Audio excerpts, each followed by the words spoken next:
Welcome to Car Shopping Questions and Answers. My mission, if you don't know me, is to show you how to pay less for every car you get. New cars, used cars, leases, it does not matter.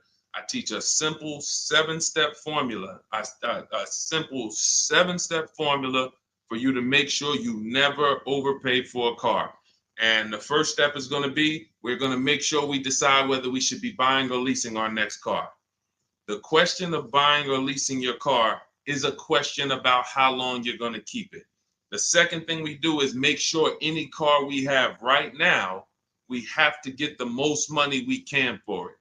That is a big deal. You cannot focus on the car you're buying without focusing on maximizing the value of the car you have right now. If that car was worth 8, but somebody talked you into taking 6, you lost 2,000. So we call that an equity assessment. Then we do something called deal focused budgeting to make sure we know what a great deal should look like. Then we make sure the car we're looking for, we go test drive it. We make sure it's a great car, do some very simple 5-minute research on it on Google. Then we move into step 5, which is getting 5 offers on every car. And then we move into paperwork. Then we take delivery.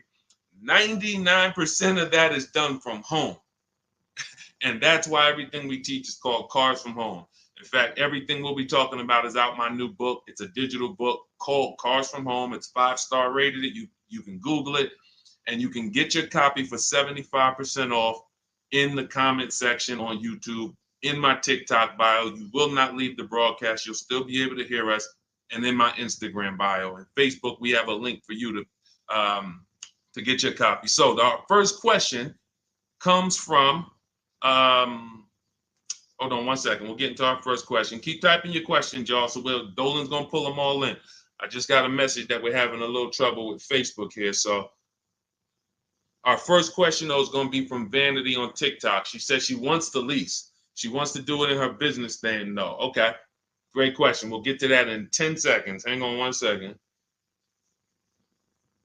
Okay, we're on the right page. Boom. Let me see. Got my internet connection. Thursday live. Let's go. While I'm doing this, you should be typing your questions. If you're looking for a new car, if you're looking for a used car, whatever you're looking for, Deshone, I don't even know what should I be looking for. You should be typing those questions to make sure that we can get them answered while we're on here. So let me just make sure. Live. Boom. All right, let's try Facebook again. Facebook might be giving us some trouble, but we don't like to leave anybody out. So let's go. Let's see if we go. All right, looks like Facebook is freezing. All right. I don't think we're going to be able to get around this right now. Broadcast failed. Okay, so we'll focus on YouTube. We'll focus on TikTok.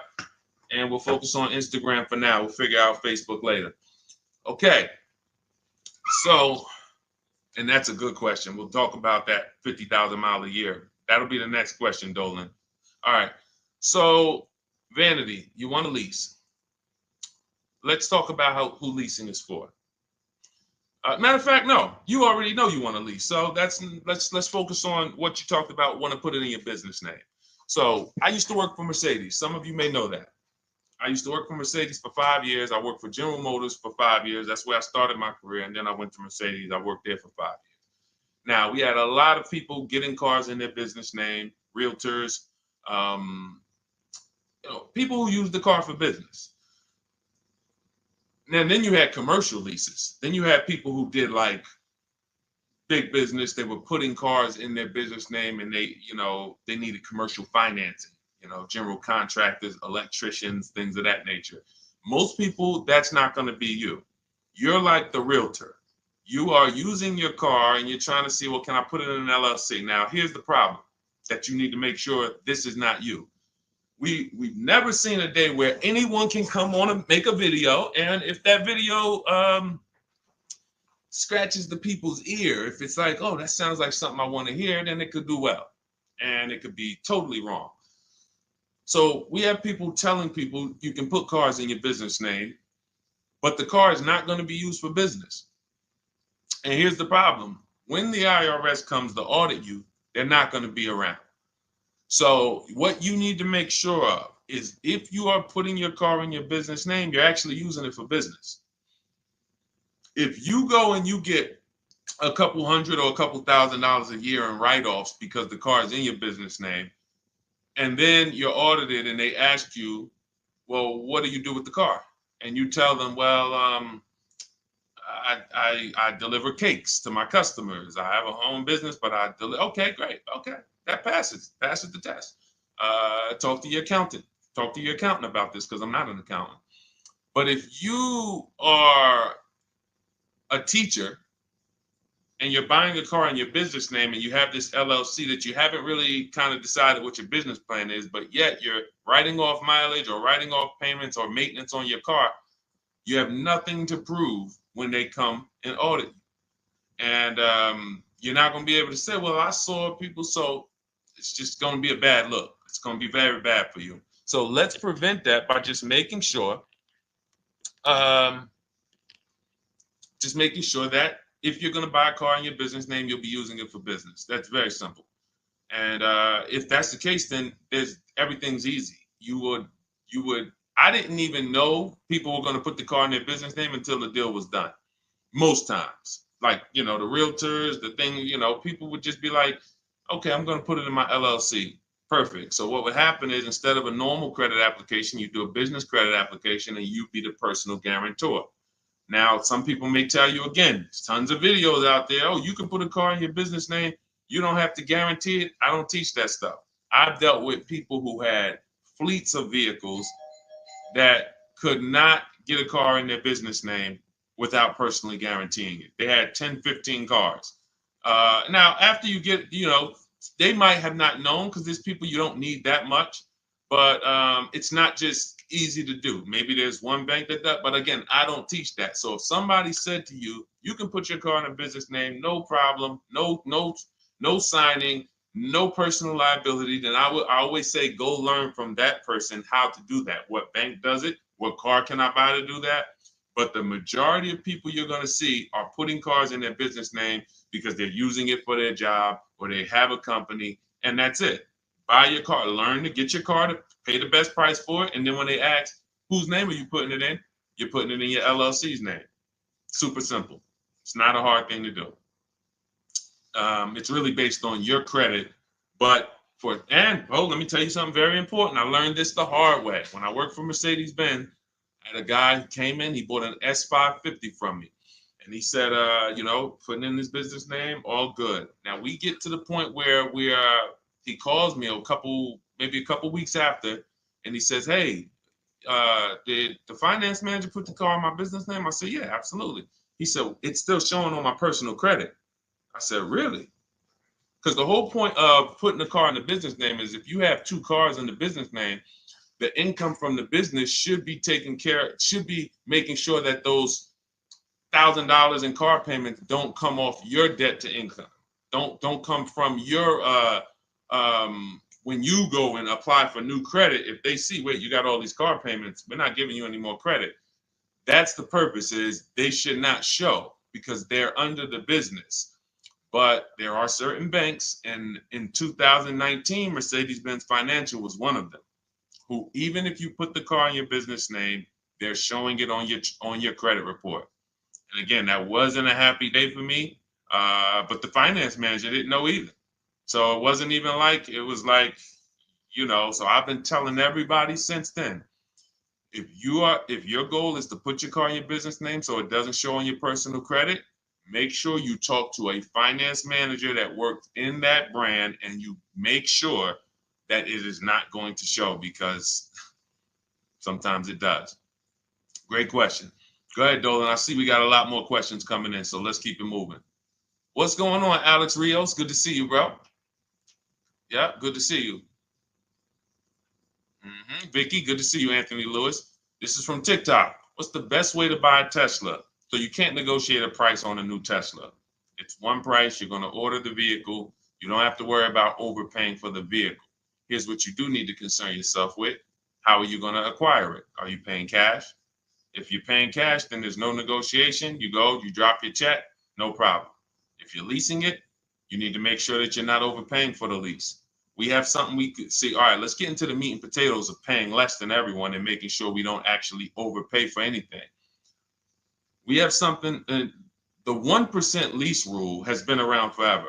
That means if I'm looking at a $40,000 car, when I shop, if I get a payment under $400 with no money out of pocket, it's a steal.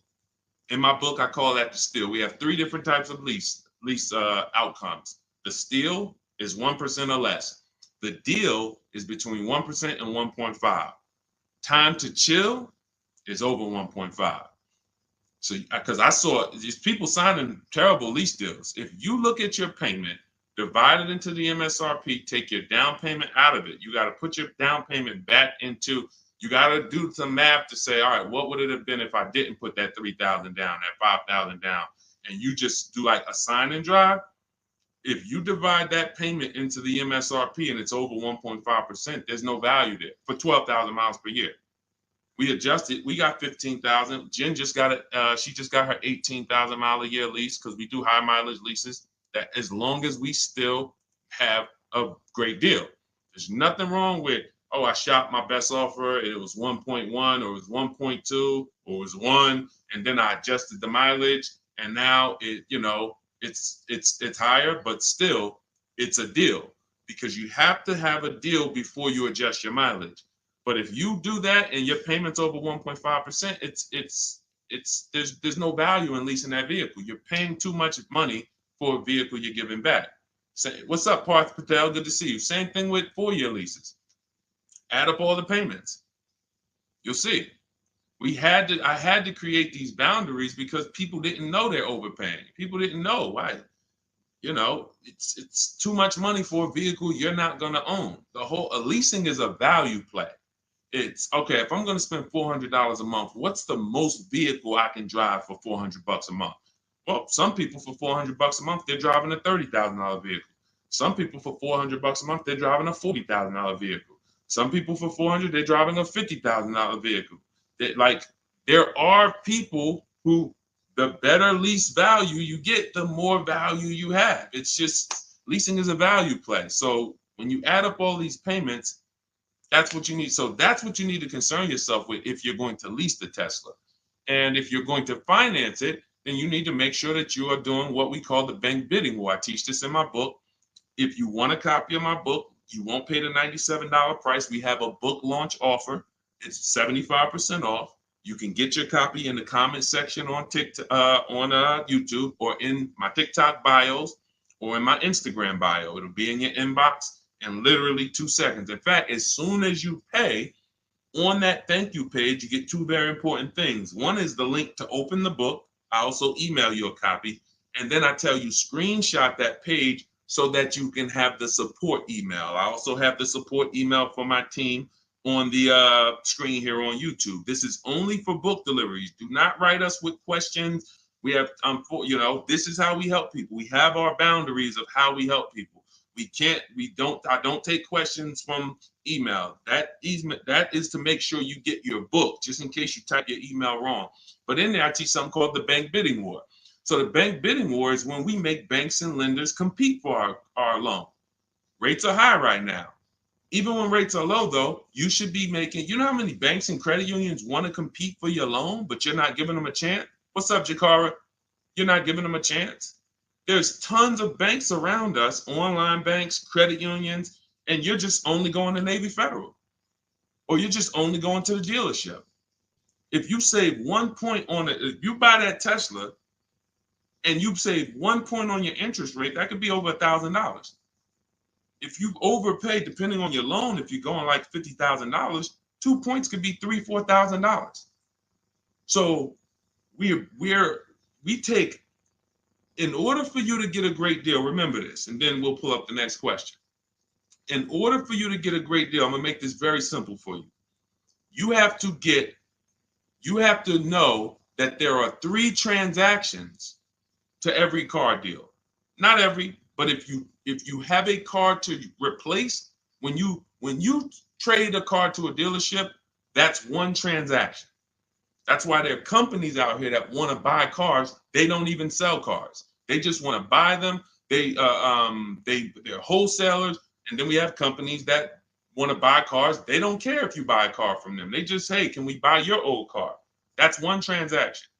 Then there are banks who want to lend to you. They don't sell cars. Hey, if we could just, can we just get in on your loan? Will you give us a chance to?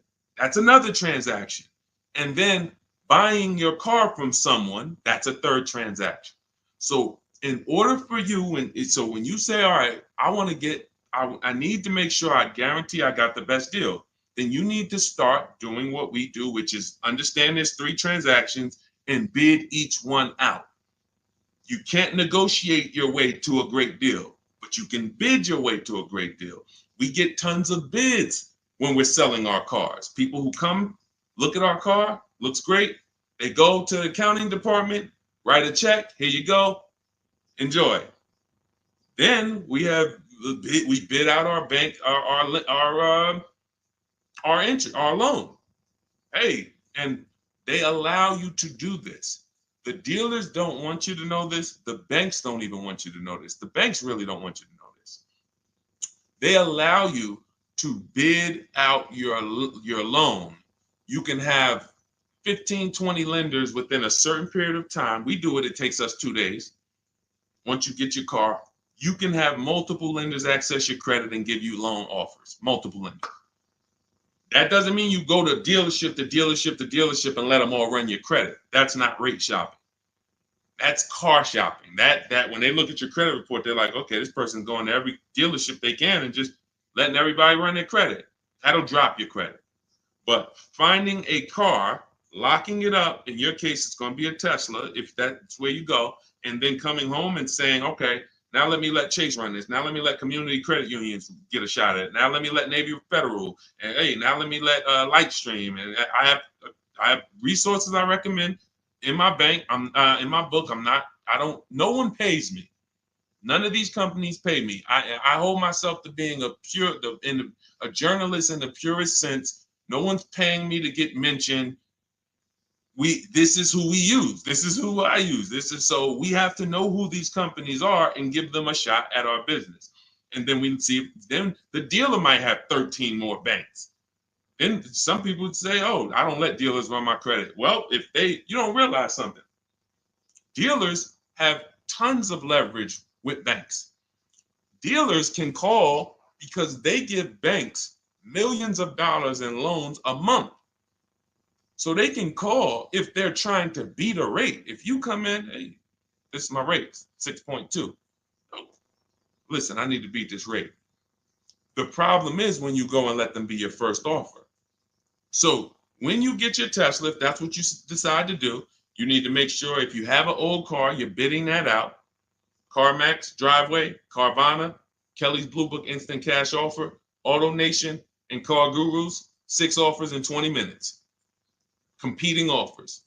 CarMax, I'm going to say that again. Listen, everybody who's been on the stream, again, if this is your first time here, type the number 1. But even if you go credit union, see, understand, somebody said go credit union. If you're not making people compete, you can't. If you came out your credit union and you said, all right, I just got a loan here. If I said, hey, bet me $1,000 you couldn't get a better rate, would you take the bet? Probably not. Because you only let one person have a shot at your business. You don't know if this other credit union could have beat that. You don't know if Chase Manhattan could have beat that. You don't know if you did. There's 20 people that want to do business. So just to go in and say, all right, well, that's the credit union, I'm going to go with them. If they win the bid, then they got the business. But welcome to the first time people. What we do here is we bid. And you're going to learn that that's the easiest thing in the world. That's why car shopping from us. Look at people like Tote, BMW, $54,000 BMW, $690 a month, 1.26. She did it from home. Did it from home. Ended up saving $8,500 off, including the rebate. $8,500. Look, Benita, during the pandemic, I would love to honestly get someone on here who leased a Kia Telluride during the pandemic. I would love to see if your paperwork, if you did a no money down deal, I guarantee you're paying $800 a month, 700, 800, potentially 900 a month. Bonita got hers for 600 a month. Look, I always keep hers because some of you say, Deshone, when is the market going to get better? We've been making below market deals when there was blood in the street. That's it. As long as you know how to make people bid, you're going to get below market deals no matter what the market does. That's what, type a light bulb or type dollar signs if that clicks. The market wants you at the mercy of it. The market wants you thinking, well, all right, I think I'm gonna go in, Labor Day. All right, I know the holidays are coming up. That's marketing. They want showrooms full of people coming in thinking there's better deals this day, but there's not better deals. There's more competition for you. You have less room to negotiate when it's full, because the car sales people, when you start asking for too much money off, they're going to just escort you out because there's going to be a line of people behind you. Listen, Mr. Jones, hey, I'd love to do business with you, but we got people walking out the showroom. It's it's a busy day. We don't have enough salespeople. This is the best offer. It's less leverage when you go in there on a weekend. It's less leverage when you go in and the place is full. It's all perception. They're ringing bells. Ding, ding, ding, ding, ding, ding. You're like, okay, everybody's buying a car. I don't want to leave here without a car. That all works against you. That's why it's not about the market. It's about you understanding that I can get great deals today when I learn to make people bid while I sit at home. And that's what I want you to get in my book, Cars from Home. It's a digital book. The reason it's a digital book is because I updated Vroom went out of business earlier this year. Had to update the book. Had I mailed you a copy of that would be irrelevant. But as soon as something happens, we go into the master file, update it. You got the new book. Vroom's gone, and you never even knew Vroom was there if you just got it. That's the whole point. Now you can get your copy. You can pull up the next question, Dolan. YouTube, I have a link for you. It's only good for 30 minutes, though. I'm not putting the welcome offer out there indefinitely because I'm incentivizing you to take action. The book is normally $97, worth every dime and more. That book is going to be one of the most valuable books to your bank account you ever bought. But as part of our welcome offer, you can get it for $97. You can get it for 75% off in my TikTok bio, in my Instagram bio. Go there now, get your copy, come back to the stream. Make sure you save the thank you page because that's where your book is. I'll email you a copy as well. And that's where the support email is, just in case you look in 10 minutes and that book's not there. It's usually because there's a typo in your email, but you'll have the support email so my team can get it for you. Okay, go ahead, Dolan. Shoot the next question up, brother. Okay. And could everybody who's enjoying the broadcast share this with one person? I appreciate you. Gail from YouTube, how are you? Should age be a factor if you lease or finance? That's a great question. Oh, she's 70 years young. No, it's only a matter of how many years you're keeping the car. I'll give you an example. Felicia came in she started working with us, pandemic. I might have a picture of her BMW she got. She never thought she could afford a BMW because who knows how every $5,000 on a car loan is about how much per month. And this is why you'll understand leasing, if you're not keeping your cars 8 years, is going to allow you to drive cars that you didn't think you could drive before. I had 4 Infinities that I leased. Before I bought this Infinity truck, I had 4 that I leased. And I know I'm talking to some people and you're like, Deshone, I was taught never lease cars. If that's you, be honest. Type I was. Type, me or I was. You were taught never to lease. I want to tell you that the people who taught you that, the people who programmed you, Dave Ramsey might have been one of them. Dave Ramsey does a great job helping people get out of debt, helping people invest in the stock market. God bless Dave Ramsey. He's helped a lot of people do that. But when it comes to cars, he has cost you more money than he's going to give you back. The bad leasing advice is totally wrong. And in fact, I'm going to prove it to you. When you look at a great lease deal. Look at Ansley. Ansley gets a 2024 QX60 Infinity $58,000 truck. He's paying $554 a month. Every $5,000 on a car loan is about $100 a month. So when you walk into a car dealership and you're shopping, you're looking at a used car, you're looking at a new, when you see $10,000, you should think to yourself $200 a month. You see, oh, I see you asking 25 grand for that. You should think $500 a month. Oh, that's a $50,000 vehicle, $1,000 a month. Because here's why that thinking will protect you, because that's based on a 5-year loan. The max I'll ever recommend you go is on the 6 years. You can go 6 years. But anything longer than that, now you're in the 40-year mortgage category. What do you mean 40-year mortgage? Who didn't know that there were 40-year mortgages available? I'll do you one better. Did you know there's 50-year mortgages available? Did you know that? Who right now would sign up for a 50-year mortgage? Anybody? We got a bunch of smart people on here. Anybody signing up for a 50-year mortgage? No? Okay, I didn't think so. So when you go in and you see $1,000 car and you say, all right, every 5,000 is $100 a month. That's gonna cost me about $1,000. If you go in there like a lot of people do, and this is again, look, I gotta break the bad news to you. I know that some people like Deshone, I don't like bad news, and you're not gonna like what we do here. That's just it. But here's the thing: I don't leave you there. I give you the bad news to try to show you how much money you're losing, so that you can actually snap into it and get serious about this and start winning the way we win. If I just come to you and say, you're doing so good, your car deals are just so good, that used car you bought, man, you really paid a great price for it. You really got a quality car. You got a below market deal, but let me help you do better. You'd be like, no, I'm actually doing good. I have to come to you and let you know that if you don't know the new price of the used car you bought, you don't know how much it was when it was new. How do you know how much discount you saving? All of these things that is like bad news first, that's what we got to do. So when you say if you don't know that every 5,000 is $100 a month, here's what you do. You go into the dealership and you say, all right, you look at the same $50,000 car that should register at about 1,000, and you say something like this. Could you get that to like 700, something like that?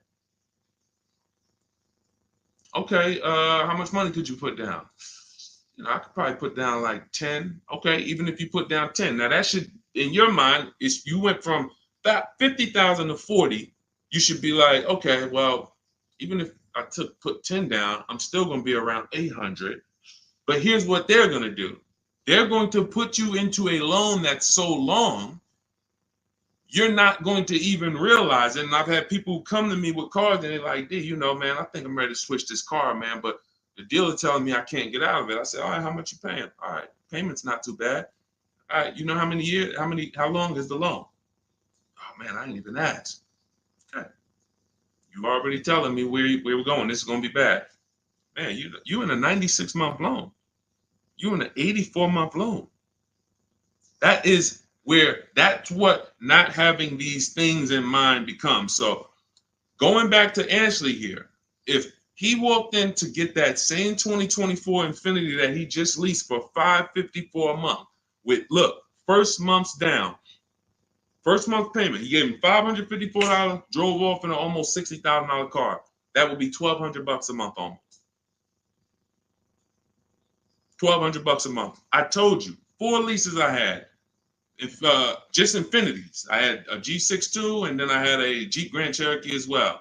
But 4 Infinity leases, these were $40,000 cars I was driving for under $400 a month. Cars that would normally cost, cars that people are out here paying $700, $800, $900 a month for. Because they believe the never lease a car lie. They believe, oh, leasing is renting. Okay, well, I'll be renting for 3 years and then I'm gonna go and switch it up, do something else, keep all this money in my household. You go ahead and do that. Oh man, the car broke down. Man, yeah, man, it's 5 years old. Now, oh, you don't have a warranty? Nah, the warranty just expired. All right, man, listen. You go ahead and do that. That's why I say to people who you believe they owe you money. Just learning about deal structure, you'll be like, that's why I tell you, you can't get a great deal if you should have leased what you bought.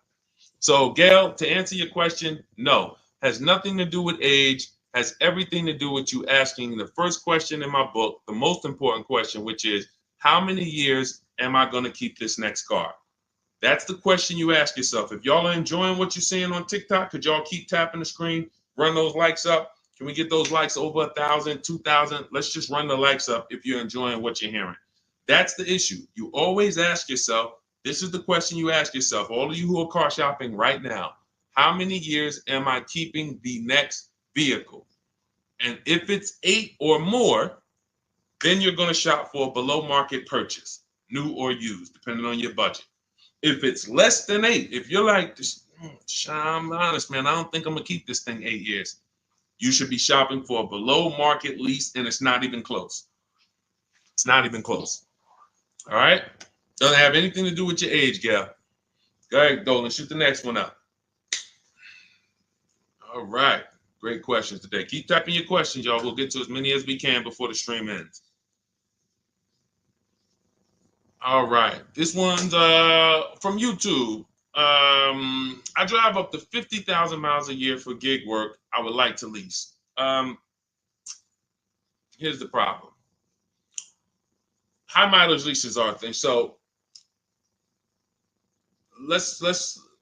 we get a chance to dispel a myth right now, which is, oh, that leasing, they limit you on mileage. You choose your mileage.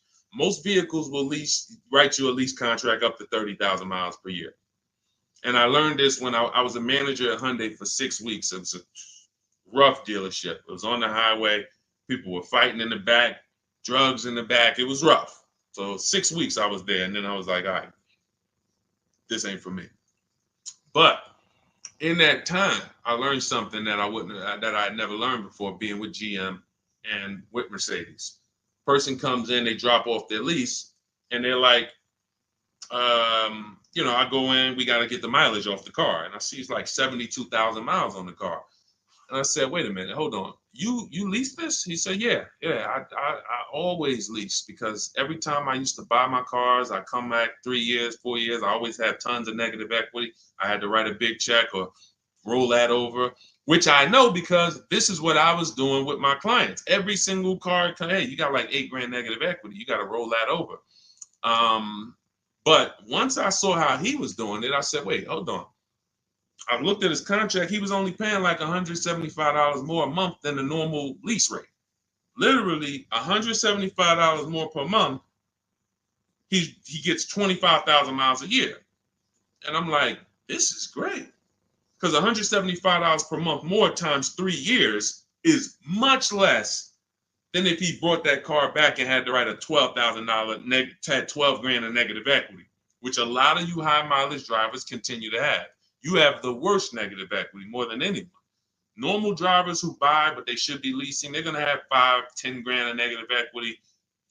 High mileage drivers, you guys could have 10 to 15, 18,000 because you're depreciating the value of your cars. Your car's value is like this, but your loan is just moving very slow. So that's when I started telling people about high mileage leases. Now, I haven't, in your particular case, what I would probably recommend, I have 2 high mileage strategies in my book for short-term people. One is a high mileage lease. One is something I call two cars, one payment. 2 cars, one payment is I'm going to buy my first car, or you may own a car now, and you're going to pay that car off. So let's say I'm you and I'm putting 50,000 miles on the car. You should be, quite honestly, paying these cars off sooner than later. You shouldn't be taking 5- and 6-year loans like everyone else, because I would assume with you putting 50,000 miles a year on a vehicle, that vehicle is making you money. So what you're doing when you take a long loan is you're just pushing your losses to the back. Instead of taking a shorter loan, like a 3-year loan, max 4, and then saying, okay, I'm going to drive 50,000 miles per year, 200,000 miles, I'm coming in, I'm going to turn this vehicle, and I'm going to have it paid off, though.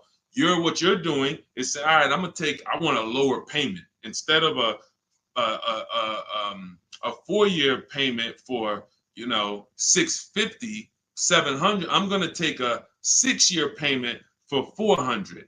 So what you're doing, you think you're winning, but you're actually losing, because it's like that extra $250, $300 a month you're making is actually not profit. You're just you're pushing your losses to the back, because when you come back in 4 years and that vehicle has 200,000 miles on it, it's going to be worthless, but your loan is going to be like 17 grand still. You're going to owe so much more money, and you're like, wow, what do I do with this now? You have to roll it over. So the solution would be to take a shorter loan, take a shorter loan, and then turn the cars when you're ready to. They're paid off though. So it's a couple years old, it might be worth 5 grand, 7 grand. So now instead of you actually having negative equity, taking losses in the back end, pushing that loss to your next vehicle because you're rolling it over, you actually have an asset now, 5 grand, 6 grand, 8, that you can use towards your next car. But it's all about knowing I'm going to take less profit per month. I'm not going to take the most profit per month and think that I'm going to be able to do this. So now, if you say, if the 2 cars, 1 payment strategy is, you would actually pay off 1 car and then you lease a nice car. So you maybe lease, once my first car is paid off, it has 2, and that first car needs to be something that is known for going 300,000 miles. Literally, very, very important. That first car, you need to, it's Honda, Toyota, something that you can look at the records and say, yeah, these cars go 300,000. Because once you actually get that 300,000 on that car, you still may want to keep it because it's highway mileage. It's highway mileage. So I'm gonna have my car that I put my mileage on. I'll put maybe 25,000 on that Honda a year, or even 30,000, and then I'll have my lease that I lease for like 15,000 miles a year, or 20,000 miles a year. And then I got my nice car. I switch every 3 years, and I got my lease car. I got my mileage car to balance it out. That's 2 cars. You're always gonna have 1 payment. So that's really 2 strategies for you to consider: buying a car, taking out a short loan, switching the car every 4 years or so, and not leasing. Just literally run the miles up, make your money on it, come back, do it again. But do not buy these cars and put 5 and 6 and 7 year loans on them at all. That's what most people are doing, by the way. All right. Go ahead, Dolan. Great question. Great question. I love this stuff, man. I love this stuff. Kino, I see you. Armando Lara, if you're enjoying the stream, type $signs. If you're enjoying the stream, type $signs. $signs. I already know this stuff. I already know this stuff. I need you to know it. I need you paying, I need you confident in your deal. All right. TDA Tastemaker from Instagram. If I have a car in my possession, but I defaulted on my loan, but I still have the car, what's the best way to get my title? I don't know. You're not paying the loan, you defaulted on it, and you're trying to get the title. No way. There's no way. They're not going to release the title until it's paid off. Got to figure out a way to pay or sell. I don't even know. Can you sell it? Depends on where you are. How far behind are you? We can try to get out of that car, go into something less expensive. I would try to sell the car. I would go on CarMax, Driveway, Carvana, KBB Instant Cash Offer, AutoNation, like Car Gurus. Get my 6 offers, see if you can sell it. Go into something less expensive because that repo is going to follow you. So what's happening is this is baggage. This is why I need you to either fix your credit over the next couple years. You can follow Shonda Martin. Y'all know I recommend her all the time. She's just like me, but she does credit. She'll get on, tons of hours of information. She helped me, just little tips she helped me. I went like another 50 points on my credit score, just stuff I didn't understand because I don't study credit. You know what I mean? I'm not an expert in credit. Even though credit involved, think about that. Credit is a big part of what I teach. But I don't go into credit because that's its own subject. So Dave Ramsey would be like, hey, well, a lot of my people are buying cars. I guess I'll talk about that too. No, let the experts talk about that. You go find the experts and bring them to your people. So I always say, I don't talk credit, follow the experts. But when there's negative equity and bad credit affect your car deals. So the mission is, how do I make deals without negative equity? You got to know the cause. You should be leasing, but you keep buying. You should be shopping for below market leases, paying cents on the dollar, but you keep buying. Second cause, the second thing affects your deal is bad credit. So we got to make sure that we are working on our credit, and until your credit is fixed, you should be driving something inexpensive. Get the least expensive car you could afford. I mean, that'll Facebook Marketplace, drop $2,000, $3,000, $4,000. Find someone who's an owner. You want to find someone. I picked up a car because I work from home. We have another car. We got the Infinity truck. I picked up a car from a grandfather. He was 98 years old, and he owned it for 10 years, and it had 70,000 miles on it. It was an '08. I said, listen, how much? He said, $3,700. I said, all right, let's go. It's a great deal, and it's just my point A to point B car. Why do I need a car that I'm going to tie up a bunch of money in to go? I drive that car 1,000. If I drive that car 100 miles a month, 200 miles a month, that's a lot. You have to know, and I call this in my book, the SMART strategy. It's called saving money at the right time. If your credit is not right, you don't need to go out and try to flex.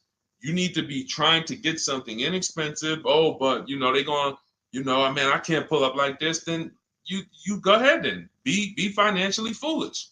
Go ahead, pay 19%. Go get the Dodge Charger you want and pay 20% on it. And you're gonna overpay for the car. Go ahead, do that. But don't say I told you to do that. So what I'm doing is I'm getting an inexpensive car that I'll find on Facebook Marketplace that an owner has had in their driveway. They know everything about it. Pick it up for a couple grand. Don't buy from these dealers who pose as owners who just got the cars from auction. You ask them, hey, how long you had it? Hey, what happened? They don't know anything about it because they just got it. And I'm getting an inexpensive car until my credit is established. And what I would be doing is literally driving that car for 18 months or 2 years, getting my credit right, and then I'm going to lease something brand new.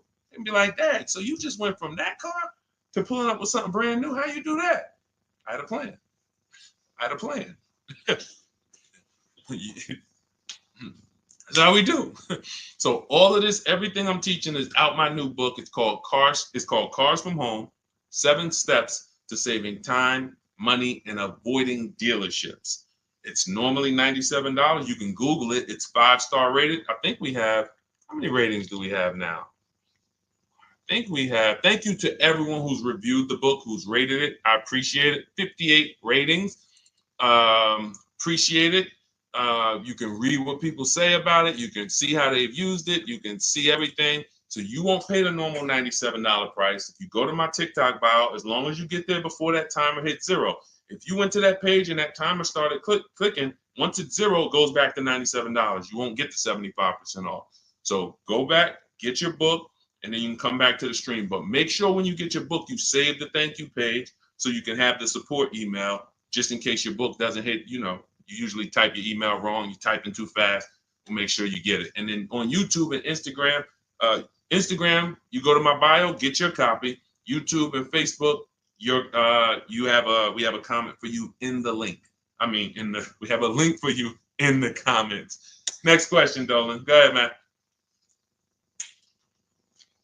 This one from Instagram. I'm doing a regular lease. I need help. Can you explain the 1.2?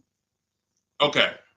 Can you explain the 0.125 APR again? Should that be close to my monthly payment? Can you help? I'm trying my best, but they're trying my patience. So, first thing you're going to understand is the 1% rule. All right. When we go out to lease a car, in our deal focused budgeting step, this is something in our step 3 in my book. It's 7 steps. It's called deal focused budgeting. That means we are budgeting for what a deal should be, not for what we could spend. So if we're looking at a car that's $40,000 and we're like, okay, I'm going to shop for that car.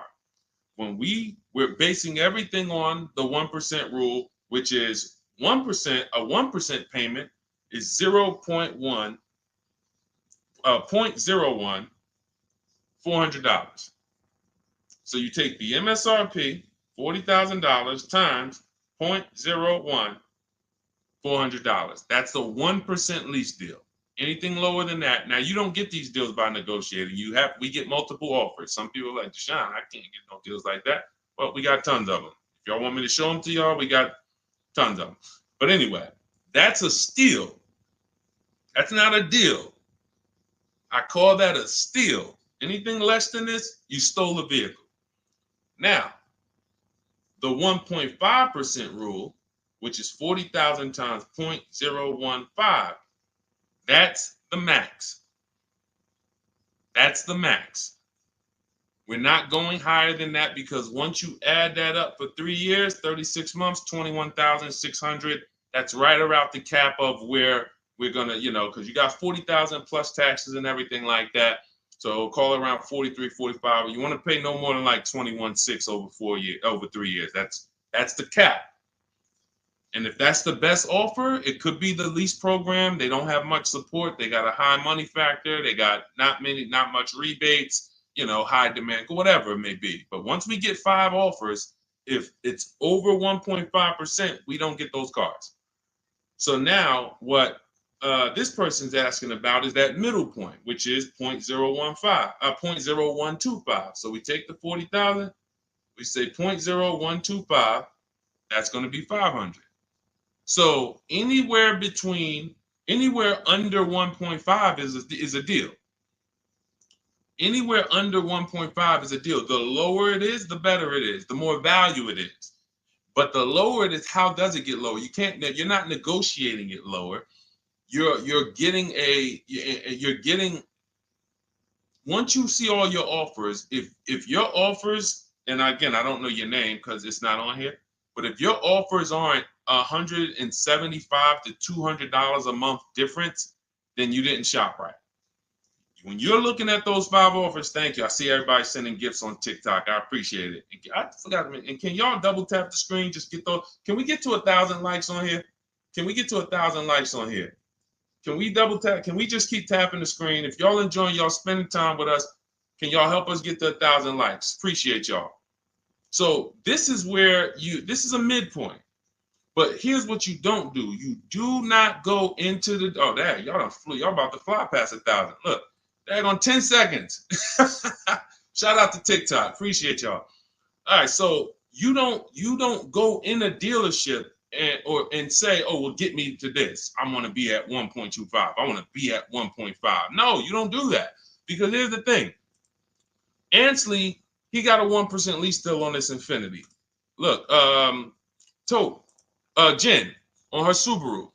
She just on her Honda CRV hybrid. She got a 1.3 lease deal, $512 a month, $40,000 vehicle. You don't go in and say that. You shop the offers from home, and if y'all want to do it manually, you can talk to sales managers. You can try to get this done manually. We do this totally by email without talking, because I know you probably don't like talking to car dealers. Am I right? Would I be right by assuming that? So she didn't know that her lease was going to end up at 1.3 when she shopped. Ansley didn't know it was going to be 1%. Look, Kimberly got a Maserati. Let's go to some luxury vehicles, because sometimes people think, oh, well, remember, I worked for Mercedes before I came and started teaching. So the formulas are the same, whether it's a Bentley, whether it's a Rolls Royce, the formulas and the principles don't change of multiple offers.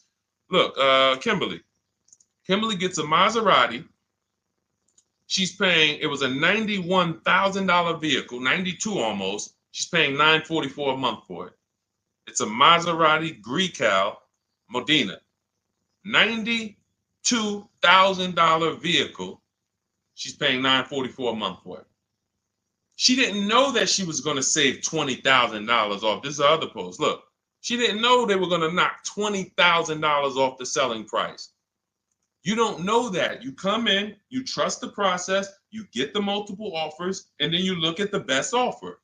If the best offer, whatever the best offer lands at, as long as you see a bunch of other higher offers, now you know you shopped the market correctly. You found the 20% dealer, we call them, that beats all their competition, and now there's your deal. This is for new cars and leases. Used cars, different strategy. Different, still multiple offers, multiple options, but it's a different strategy. That's in my book too, but I want to make sure you understand this.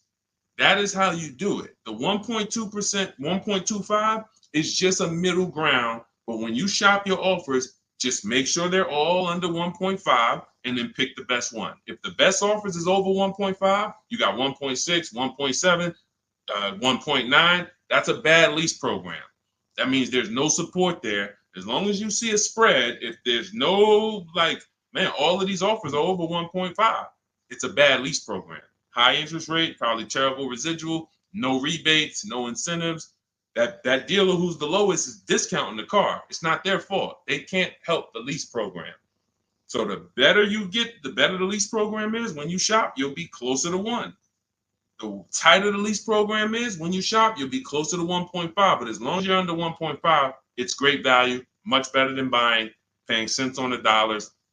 It's a win. All right. Go ahead, Dolan, shoot the next one in. And I think y'all see, I have to answer these questions thoroughly. If y'all will want me to zip through them, let me know. Type zip or type either Z for zip through or D for details. You know, because listen, I'll run it however y'all want it. If y'all want me to do these quick, don't go into the details, just kind of give us the zip answers, then I'll do that. But I see a lot of people talking about, okay, they want it in detail. Perfect. That's what I thought. So we're gonna keep it going that way. Now, T, on TikTok, you said, "Can you do my deal for me?" So here's the thing. People say, "Deshone, can you come to the dealership with me?" I don't go to dealerships. That I'm trying to get you not to go to dealerships. So, but we do have a look. If you can go to my TikTok bio, you can see there's a button there that says "Shop with Deshone," and you can see if you qualify to shop with me. Because everything I do is from right here until we go test drive. Until we go test drive. So, but if you want to learn how to do what I do right here, and you want to do it together, go see if we qualify to shop with each other. I don't shop with everybody though. I can't. So go there. That's a separate thing. And let's go. I think we got time for a few more. This one's from Instagram. I'm looking at a 2024 Mazda CX-5, $39,445. I see a fee listed. What is silent security? That's what 80% of dealers do. See, don't try to change 80% of dealers. They are going to actually charge you as much as they can. When you negotiate with them, they're going to say, "This is my best price." They're not lying to you. That's their best price. That's not their competition's best price. So when you're sitting at home, unfortunately, I think you could be from this mindset. Deshone, aren't all the Mazda dealer prices the same? There are people who think that. There are people who think like, okay, it's like the Apple Store. Like Apple Store next to me, Apple Store in Santa Clara, California, Apple Store in here, it's gonna be, these are all the same price. I'm gonna just deal with who's closer. It's like McDonald's, right? Same price here, let's go to the closest McDonald's. Nope, it's totally different. These are competitors. These are competitors, individually owned franchises. They compete against each other and they try to beat each other, which is why when you get to a dealership, what don't they want you doing? I want to give y'all some time to type this in. What don't they want you doing? Once you sit down in that seat, if they can get you to sit down in that seat, which we don't do. We never talk numbers in a dealership. We're there to test drive. What don't they want you doing when you're in a dealership? Y'all don't need to hear this from me. You've experienced it. They don't want you leaving. Thank you, Smokey. Thank you, Smokey. Newberg, yes. They don't want you to leave. Luis Soto, I see you on Facebook. Don't leave. Look, you had, so now, see, as we pull back the curtain, there's new brain cells that are being developed now, things that you weren't aware of. Now you'll see why. That's why. Because the last thing they want you to do is shop their competition. Their last thing is, hey, what can we do? Just tell me what we can do. That's why they're just gonna sit there. Hey, come on, tell me what's gonna make you happy. Well, what's gonna make me happy is you give me time, let me go home and actually, shop around a little bit. But is there a number? Is there a number that I could offer you where you wouldn't even shop? These are all trained questions to keep you there. I call them the showroom shackles. It's like as soon as you sit down, like a little, boom, little handcuff comes out. You can't go too far. So this is what you want to avoid like the plague. We do not talk numbers in dealerships. We don't talk to salespeople unless we're there for a test drive. These are things that everybody who I'm sharing with you, from Greg to Danielle with her Audi lease, Eddie on his pre-owned, on his Toyota, got a brand new Toyota last year, still during the pandemic. It was still, look, he said, I shopped around. I was able to get everything I wanted, plus more, $2,086 under MSRP in a 1 week window. 1 week. So this doesn't take a lot of time. Some of you like, Deshone, well, I only got a couple days. Could I make a deal in a couple days? Look, not even Eddie. I'll give you one better. Look at Ansley. Ansley's got his, Ansley, look, on his 2024 Infiniti, he said, look, I started the process Saturday. I accepted a deal Monday. I need you getting these deals in 90 minutes. 90 minutes. I have never gotten any car that I ever got spent more than 2 hours on the whole process. Never. From home. Now, I want you to spend more time than that shopping. Shopping is deciding what you want. Going test driving, going seeing cars, seeing options, looking at cars, deciding that. No rush on. We don't let anyone rush us on that. But when it comes time to get the below market deal, 90 minutes. We got the internet. Why should it take me more? We do everything we do. So look, 2 days, Ansley did it. This is what you have to do. Like, get out of that old process of being trapped in dealership and realize, Messing King, the dealership you're looking at is just one of many. The whole area around us is one big marketplace. If there's 25 Mazda dealerships around us, you're going to know. I'm talking to all of these people. They're fighting for my business in my email. They blowing my email up. They all want to sell me a car, and may the best dealer win. It's empowering. It's beautiful. So everything is in my digital book, Cars from Home, 7 Steps to Saving Time, Money, and Avoiding Dealerships. You can get your copy for 75% off as part of our welcome offer. How the heck did we go from 500 likes to 3,200 likes on TikTok? Shout out to y'all. We on 2 TikTok channels right now. But y'all done blew this one up. Appreciate y'all. In my TikTok bio is your copy of Cars from Home. You'll also get the bank bidding war blueprint for those of you who are financing, and teach you how to make banks and credit unions bid, and everything step by step. You won't pay the normal $97 price. You get there before that timer hits 0. You'll get it for $24, which is 75% off. Same thing in Instagram. Go to my Instagram bio now. Before the timer hits 0, you only got 30 minutes. Get your copy for $24 instead of $97. And on YouTube and Facebook, we have a link in the comment for you guys to get yours for 75% off. All right, Dolan, let's roll with I think we got time. Let's see how many. Go ahead, shoot the next one up. Looking at the clock. I have front bumper damage on my Ford EcoSport and 3,500 negative equity. What should I do? There's only 2 things you can do to get out of negative equity and into a new car. One of them, there's 3 things actually, but one of them doesn't get you a new car.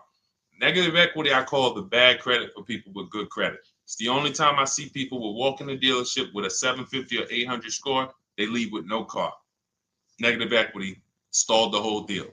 So what you want to do is you get your bids, Young King, you get your bids from these companies, CarMax. This will take you 20 minutes. This is step 2 in my book, the equity assessment. We need to know what the real equity is, what the real negative equity is, and we don't do that based on an algorithm typing in 2,000 this, and then in 5 seconds This says, oh, your vehicle's worth this. Now go fight for it. No, we get offers. So you're going to go to CarMax, Driveway, Carvana, Kelly Blue Book, Instant Cash Offer, Car Gurus, and Auto Nation. You get those 6 offers. Now, the best thing for you to do is to close the gap and pay the difference.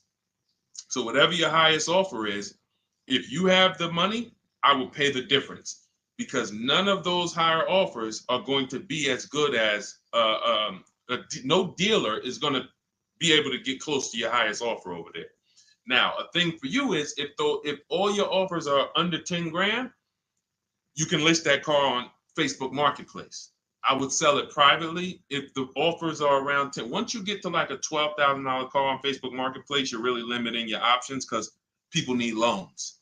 So not too many people can come in and stroke a check for 10, 12 grand. So your buying pool is going to be limited. But I would go that route, because if they come in and they pay you $2,000 more privately, now you might only have to come up with $1,000 or $1,500 to close the gap. I would prefer you to do that, because then you get to do a clean deal. You get to go shop for a car, or when you're shopping for your car, once you get it, you're selling your old car to this buyer, and your deal is clean. You don't have to roll any baggage over. Now, if you can't pay the difference, you now have to bring baggage over. And unfortunately, you have to do what we have a curse word here. We don't say it much. I don't like to use it. It's a curse word. It starts with a T. Does anybody know the word that we use? Something we don't do. We don't do. But you're going to have to do it if you can't pay the difference between the negative. Thank you, Ivan. Trade. Thank you. I love my people. Man, listen, man. I love the people who locked in. You could tell the people who just like, man, Deshone, listen, I hear you, bro. My money's important to me. I can't be out here on a stream with you and not be getting what you're saying. Like, my money means something to me. Correct. Trade. We don't trade, because again, you're not going to get the most you can get for your item trading it. You get the most doing what I told you to do over the last 90 seconds, which is putting it on the market, multiple offers, competing, blah, blah, blah, blah, blah. So if you have to trade, then what would happen is you would have to shop for your vehicle, get your best offer, and then once you get your best offer, you would have the used car manager look at your car and say, okay, we're going to roll that over. So, you know, if your best offer over here would have resulted in $3,500 in negative equity, when you get your best deal here, they're going to now, it's probably going to be $5 grand in negative equity, because they can't pay those prices that Carvana and Driveway and Auto Nation, they can't compete with that. So now here's what you also could do, which I hope you don't do. You can go into a dealership and just say, hey, can you trade me out of that into a new car? I want to lease or I want to buy something. And they'll pretend you won't even understand the numbers. They'll just be like, all right, what payment you want to be at? You won't understand how much negative equity you have. You won't even understand that. Yo, dad, y'all, how I end up with 6,000 negative equity from y'all? Oh, because you just let them merge the deal. You gave them 2 chances. So what we do is we shop for our new car, get our bids, or if we're looking at a used car, we use my multiple marketplace strategy in my book. We get our deal. We find our best used car. Once we lock it up, now we already know those prices. We know what our all-in price looks like, because whenever we get a price, we get it all in, taxes, everything in. And now it's like, all right, can you tell me how much you would pay me for my car? So now it's like, oh, okay. Now you can see, oh, it's 3,200 in negative equity. You need to see the numbers. You don't need to. I want you to see them so that no one can be pulling the wool over your eyes when it should have been 3,200 in negative equity, but they're going to turn it into 6 because you just came in and said, all right, y'all get me into a car. Just make the payment nice. So we always separate our transactions and bid them out, even if we have negative equity. That's not going to change. But in your particular case, if you have too much negative equity, you can't pay the difference. You lose the ability to bid out your car, which is a major part of what we do. We bid out our car so we can maximize that. If you can't pay the difference, you now have to trade, and one step of the bidding process you can't do, which is why I say stay out of negative equity. You should be going into a lease. It's no way. Only people who should be going from negative equity to another finance is if you had an emergency. which means like, okay, Deshone, I had a small car and my wife just had twins. Like, you know, I had a two-seater, I had a coupe. She's having twins. Now we need a bigger car. I was going to keep it 8 years. I was going to keep the car 8 years, pay it off, keep it, but now this doesn't work for me anymore. The next car you buy needs to be kept 8 years, because if you go from negative equity, go finance another car, not lease it, and then take out another 6-year loan, and then 3-4 years in, you're like, okay, I'm gonna switch again. Now more negative equity. Instead of 35, you're gonna be at like 7 or more. And then, oh, let's roll that over. And it's just a repetitive cycle of always having a car payment, never paying the car off, and always have it paying for your old car in your new car. Negative equity, the devil to your car deals. The bad credit for people with good credit. Stay out of it. Learn the lease. All right, y'all. Listen, we just hit the hour mark. Great job. Thanks for everybody who tapped in. I hope you got a lot of value out of this. Again, some of you who are like, Deshone, I need the blueprint. I want everything you teach step by step. Walk me through each play. My book is called 7 Steps to Saving Time, Money, and Avoiding Dealerships. It's a digital book. It'll be in your inbox in literally 2 minutes. Go to my TikTok bio, use the 75% off link. Go there, you'll have it. But make sure as soon as you activate that link, Instagram too, you screenshot the thank you page. As soon as you pay, you get the thank you page has the book. You scroll down, it says click here to open your book. I also email you a copy, but I want you to have that support email just in case you type your email wrong or something and it's not there. You can get in touch with my support team so you can get your book immediately. YouTube, we have a link for you, as well as Facebook in the comments. Use the 75% off link. You won't pay the $97 price. But again, if you missed it, and that you was like, Deshone, I went there and that countdown is 0. It's back up to $97. It was a 30-minute offer, and I've been saying that for the last hour I've been on here. So it's still worth it at $97. There's no one who's going to get that book, use it, and be like, Deshone, that wasn't worth $97. You'll be like, Deshone, this is, I got a bunch of books on here. I'm going to end with this. I got a bunch of books on here. I'm going to be honest with y'all. I can't tell you if any of these books are actually saving me thousands of dollars.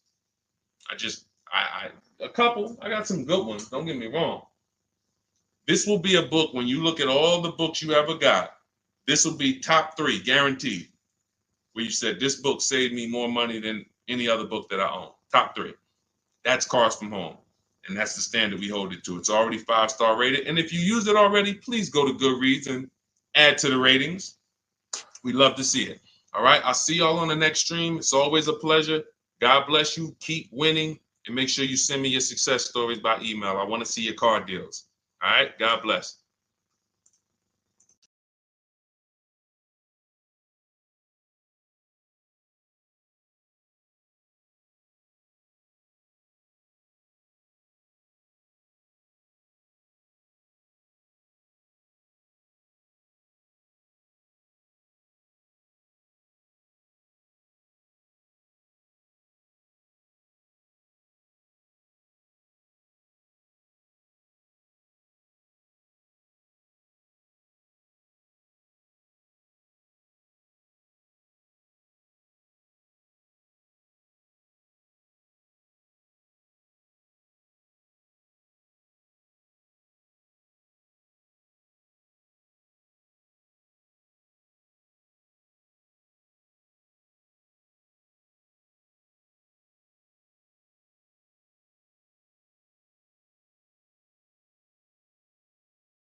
All right, we're live with car questions and answers right now. If you are car shopping, I want you to type a 1 in the comment.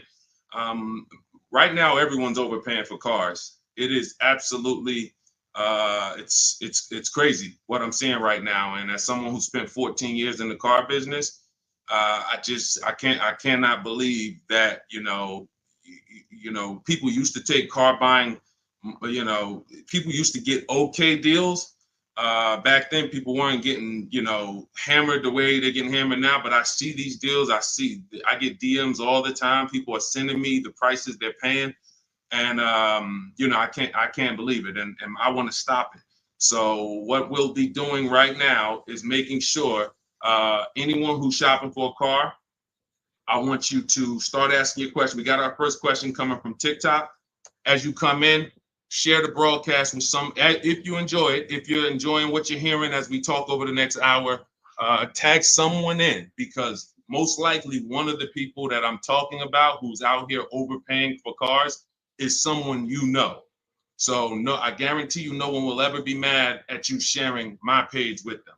I don't tell jokes. I don't waste time. All we talk about is thousands of dollars and how to make sure you keep it in your pocket. This whole live will be sponsored by my new digital book. It's called Cars from Home, 7 Steps to Saving Time, Money, and Avoiding Dealerships. Everyone who types a 1 in the comment on Instagram and Facebook, I'm going to send you a link to get your copy at 75% off. Everyone on TikTok, you want your copy 75% off. It's an instant download. You go to my TikTok bio, you won't leave the broadcast. And everyone on YouTube, we have a comment pin for you so you can get your copy for 75% off. That's the blueprint. That's the guide. That's the step-by-step for leasing, purchasing, new cars, used cars, high mileage strategies, bad credit strategies, all step-by-step so that you can have the blueprint to make sure you're not one of these people out here that's overpaying. Okay, so first question came from Coral on TikTok. Will better incentives be coming out by December? You never know what incentives there are. People will lie to you about incentives. And in fact, when you walk into a dealership, if you ask them, do you have any incentives this month? What do you think they're going to say? Even if they don't have any, they're going to say yes. Because they're never going to say, no, we don't have any, come back next month. You'll never hear that. So how do we know what the real incentives are? And just so I can be clear, because I want to talk in a way for the most, even if we got high schoolers on here coming out of high school and want their first car, I want to talk in a way you can understand this. In fact, you might get this more than some of the adults who've been programmed a little harder because, you know, they've been doing the same thing for years. Incentives or rebates and low interest rates and anything the manufacturer puts on a car to help it sell more. So it could be a military rebate. It could be a conquest rebate. Conquest rebate is a rebate for a competitor's car you own. So if you're buying a Lincoln and you have a Jaguar, they might have a conquest rebate, a loyalty rebate, dealer cash, which is not a rebate. It's just literally cash that the dealers get to make deals with. It might be $1,000, $3,000 dealer cash. Federal rebates, we're seeing a lot of that with electric vehicles. There's no obligation for them to tell you about any of this stuff. If you go in there and you get a car and you didn't know any of this stuff existed, it's buyer beware. You lost. You don't get to sue anybody and say, wait, guys, I found out you guys had $7,000 in rebates you didn't tell me about. That's why it's our job to make sure we are getting the actual rebates. And how do we get it? We must shop multiple offers. Any car, and right now I'm talking to people. This is a new car and used. Some of the questions that we're going to get are going to be for new cars, leases. Some of them are going to be for used cars. This is a new car question. This is a lease question. Anytime you hear somebody really focusing on incentives, the only incentives you really get for used cars is if you're buying a certified used car, you might see a low interest rate. That's really one of the only incentives. A certified Honda might have a 1.9 interest rate. You're not going to see that. You're not going to see any rebates off a used car.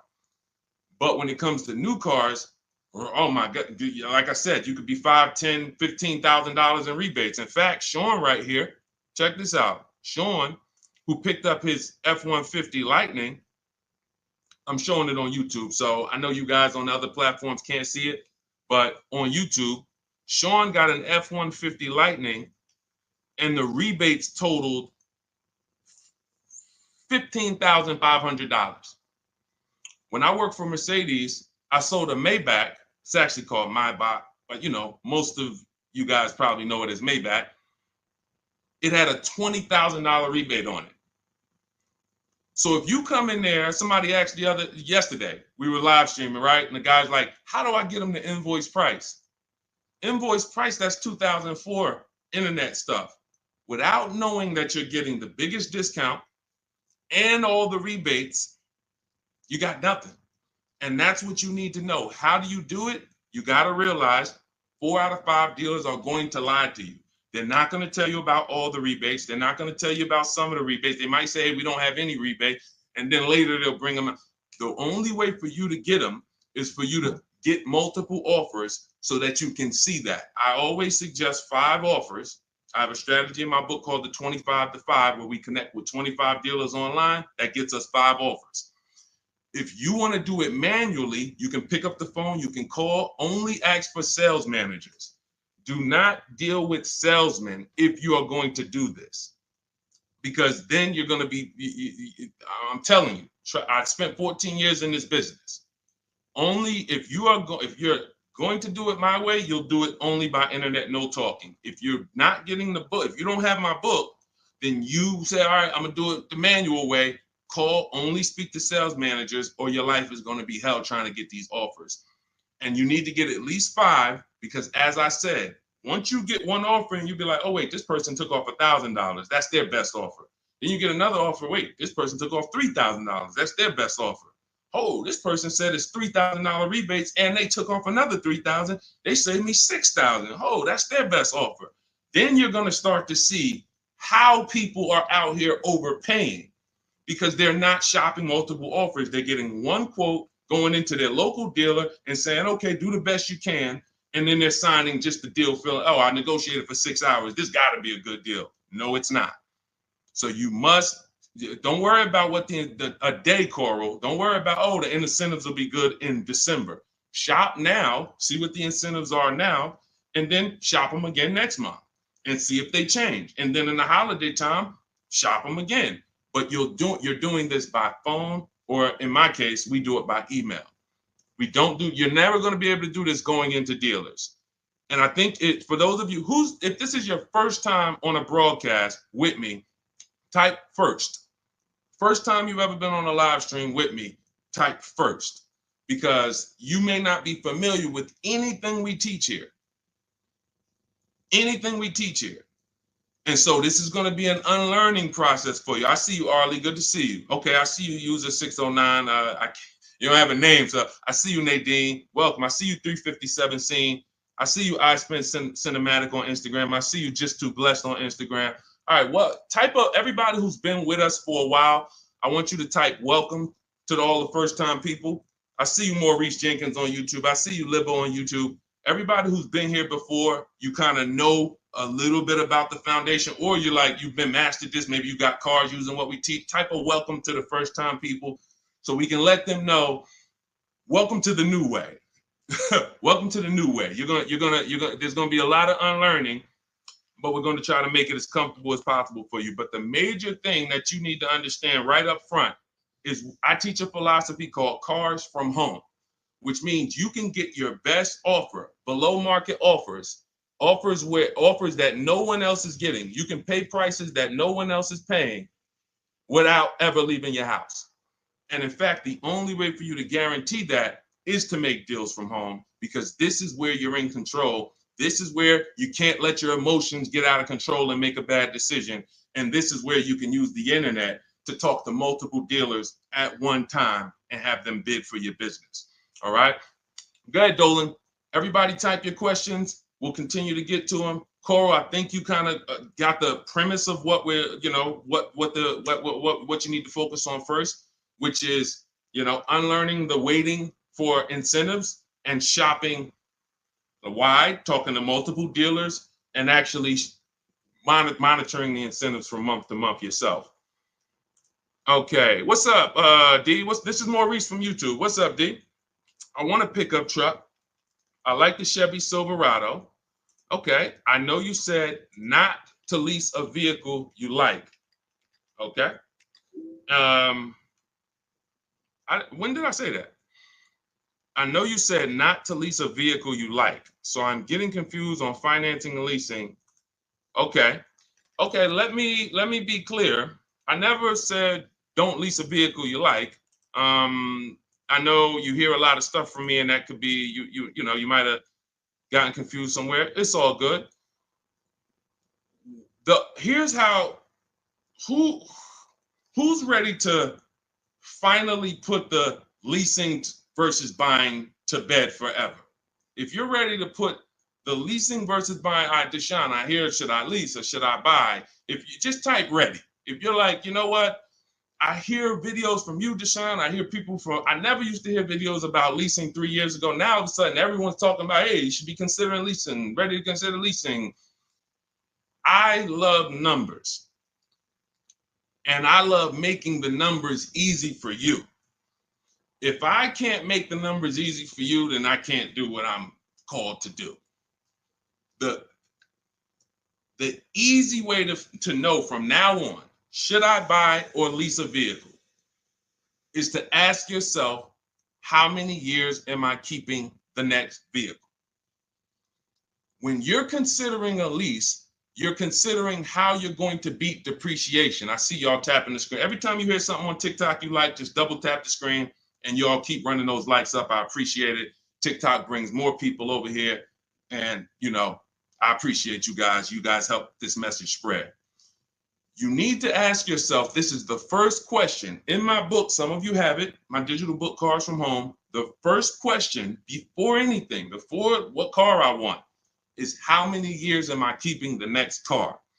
Because when you are getting a depreciating asset, you have to look at it like this. Every time you buy a car, I want y'all to think about this. What is this, Deshone? This is depreciation. If you buy a car today for $40,000, how much is that car worth in how much is that car worth in 5 years? Throw some numbers out there. You buy a car today for $40,000 in 5 years, average miles, how much is that car worth?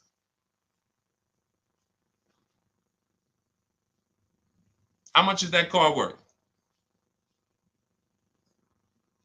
Throw some numbers. 22. That's a good estimate. That's a good estimate. 357 said 4,000. You're not losing that much unless you just bought trash. Now, there is something coming to electric car owners soon, and we'll talk about that. Remind me to talk about the huge warning I have for electric car owners before we end it. 20,000. Now, check this out. If you buy a car for 40 and it's worth 20, okay, that's good. That's half in 5 years. I think it's going to lose more than half in 5 years, quite honestly. But when you're getting your car, you're trying to ask yourself, how am I going to beat depreciation? How am I going to prevent having something that I tie up money in for 5 years and that money is just losing value every time? Now, the way you beat depreciation is to keep the car a long time. Who has a car outside right now that they've had it more than 8 years? Type me.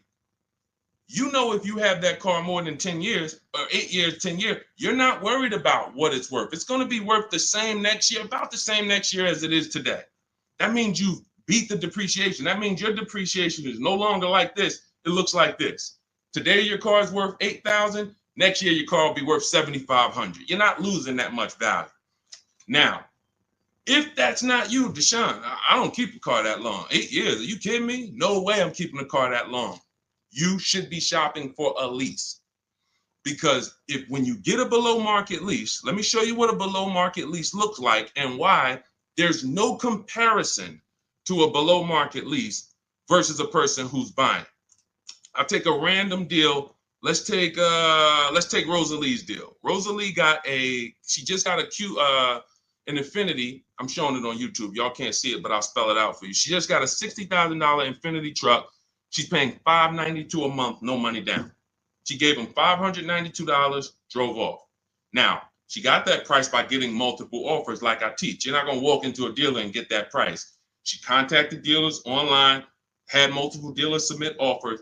The best dealer came in at $592 for a $60,000 vehicle. That's what we consider a 1% lease or less. Major value is the 1% lease rule has been around for a long time. $592 a month for a $60,000 vehicle. On the opposite end, we got people going out buying that $60,000 vehicle. If they did no money down, that's a $1,200 payment. So it's not even close. And it comes down to depreciation. All you have to ask yourself is, am I going to shop for a car that I'm keeping more than 8 years? If so, I'm purchasing. Don't think about leasing. It's not even important. Don't even think. People say, Deshone, you think everyone should lease? Absolutely not. If you're somebody who has the discipline and values to keep a car 8+ years, you should not be leasing. You should be shopping for a below market purchase, new or used. But if you're not keeping a car 8 years, you are spending thousands of dollars more than a person who's getting great lease deals. It's not even close, thousands more every year. And they're driving better cars than you. So Maurice, the only question you need to know about leasing is, are you going to keep this Chevy Silverado 8 years or longer, or less than 8 years? If less than 8 years, you shop for a lease, brother. Okay? Go ahead, Dolan. Next question. That's the formula, guys. That is the first question you ask yourself. The buying versus leasing question. How am I going to beat depreciation? Nothing more important than that. Got to put your deal on the right foundation. Okay, this is 777 from TikTok. They repoed my car. Do I still have to pay for the remaining balance? Well, that's a credit situation.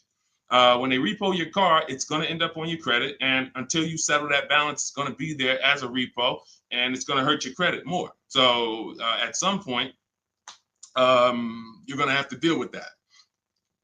It's not going anywhere. So what a lot of people, and I would tell you, everyone who's having credit issues, you should be following Shonda Martin, Road to 750 Plus on Instagram, on TikTok. She's on every platform, and she teaches. She's basically the me of credit. All she does live Q&As. She can, go rapid fire Q&A. And when someone can sit on a live and answer questions on the fly, like random questions, that's when you know they're an expert in their subject. And I've seen her do that dozens of times. So you should be following her to see how to deal with that repo in the best way. But for sure, it's not going anywhere until you handle it. Go ahead, Dolan. Next question. All right. This is called RAV4 EXL Premium versus CRV EXL. Which is better to negotiate discount with at a dealership? There's no way to know that. I know you want an easy way to see, which is going to give me the best discount. That's just not how it works. You have to shop the offers, and you have to see what the best offer is. If I'm shopping for a Honda, if I wanted a RAV4 EXL right now, I'm contacting dealers. I'm letting them know what I want. I'm reaching out to multiple dealers. I do it online. If you want to do it online, you can type the number 1 on Instagram or Facebook. I'll send you the discount link for my digital book, Cars from Home. You can use my scripts. All my email scripts, all my templates are in there, and you'll have the blueprint step by step. You can get your copy for 75% off in my TikTok bio or in the YouTube comments. If I was doing it manually, I'm calling and I'm getting multiple offers for this RAV4 EXL from multiple Toyota dealerships. And then I'll see, okay, the best Toyota dealer said they'll take off $4,000 from me. Okay, all right, cool. All right, now let me get the Honda deals done. So it's you don't know what it's going to be. Like give you an idea. This person, Kimberly here on her Maserati, she got a Maserati. She saved $20,000 off the price. I got the comment here. I got her post here that she posted with the details of her deal. $20,000 she saved on the price. She didn't know that she was going to save $20,000 on the Maserati. There's no way to know. You have to shop the offers, and this is why you can't feel for the bottom. You can't hope, I think we're at the bottom. I think this looks like it's good. No, you don't know that. You don't know how. You don't know. You just don't know. I know you're looking for an easy way to do it where you press a button, and it tells you this dealer here, this Honda dealer in Madison, New Jersey, is going to sell the Honda at the lowest price and give all the rebates. That'd be cool.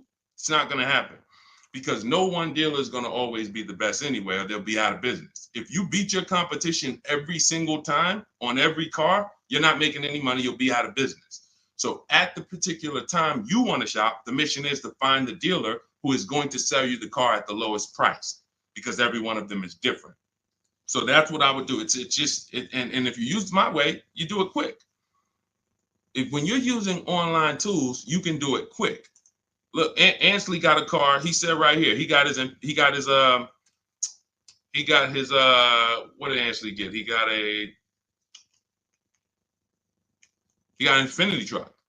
He got a 2024 QX. He said, I started the process Saturday. I accepted a deal Monday. Got the car delivered on Thursday.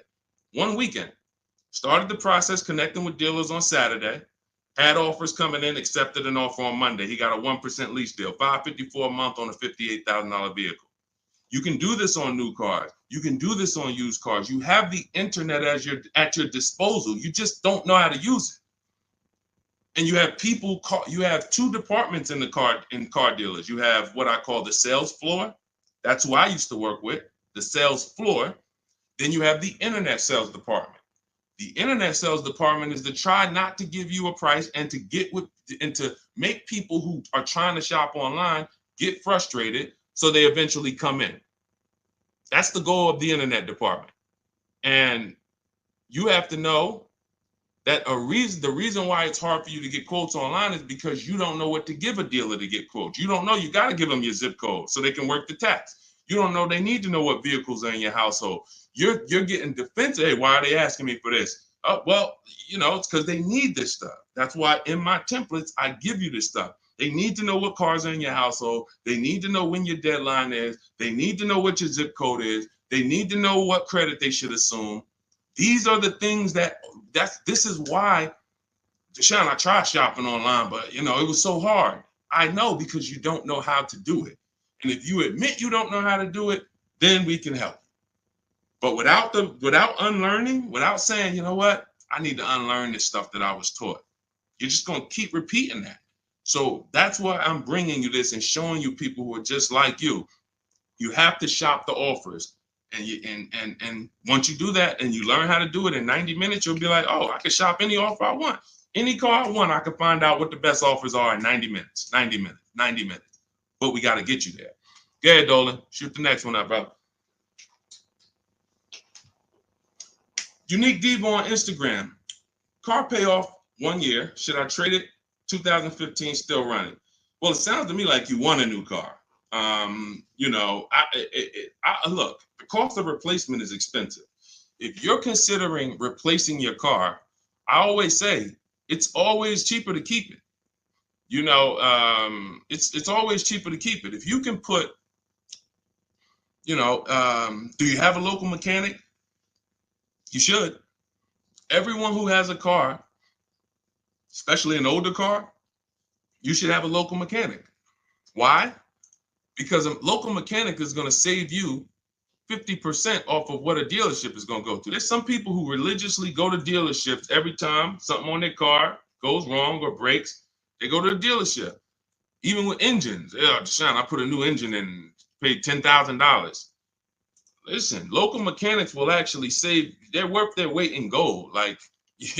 And so if I can keep my car running, that's what you want to consider. Now, you still owe money on this car. So you shouldn't be buying cars. You should be leasing cars. Because anyone who is replacing their cars while they still have a payoff should be leasing. That's a clear indicator. There's many indicators. I gave you one. If I'm not keeping the car 8 years, I should be shopping for a lease. If you historically replace your cars while they still have loans on them, you should be leasing, because you're paying all the time.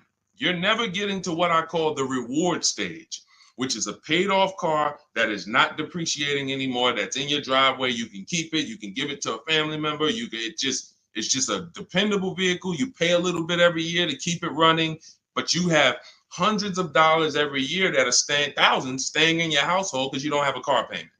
That's the reward stage. You have to get there. And if you're like Deshone, I don't keep cars that long, then you are overspending and you should be leasing, paying low payments, cents on the dollar. My first lease, I paid $256 a month for it.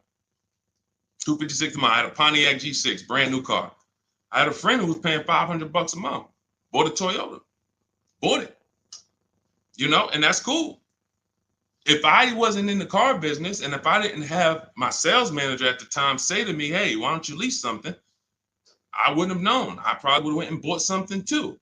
But once I saw that, I'm like, wait, I'm paying half the price of my peers. I'm driving a brand new car, and it just kept going. I leased after that, I bought a Pontiac G6. I kept that for 6 years. I didn't know about the 8-year rule at the time. I bought it 6, 7 years. Then I leased a Infiniti Q. I got the G25. It was $325 a month. That was my best offer at the time. That was a $35,000 vehicle. Then I got an Infiniti Q50 when they first came out. That was a $44,000 vehicle. I paid $345 a month. Then I got another Q. I had 3 Q50s in a row. The next one was $365, and then the highest one went up to $390. I want to say $390. So yeah, $390. I never went over $400 a month. These are $45,000 vehicles. Then I got a Jeep Grand Cherokee 2018, $35,000 vehicle, $330 a month. They're lying to you. Like all of this stuff that they're programming you to, leasing is renting a car. Banks don't buy cars. Pay attention to what I'm saying here. Banks don't want cars on their books. Why don't banks want cars on their books? Because they're depreciating.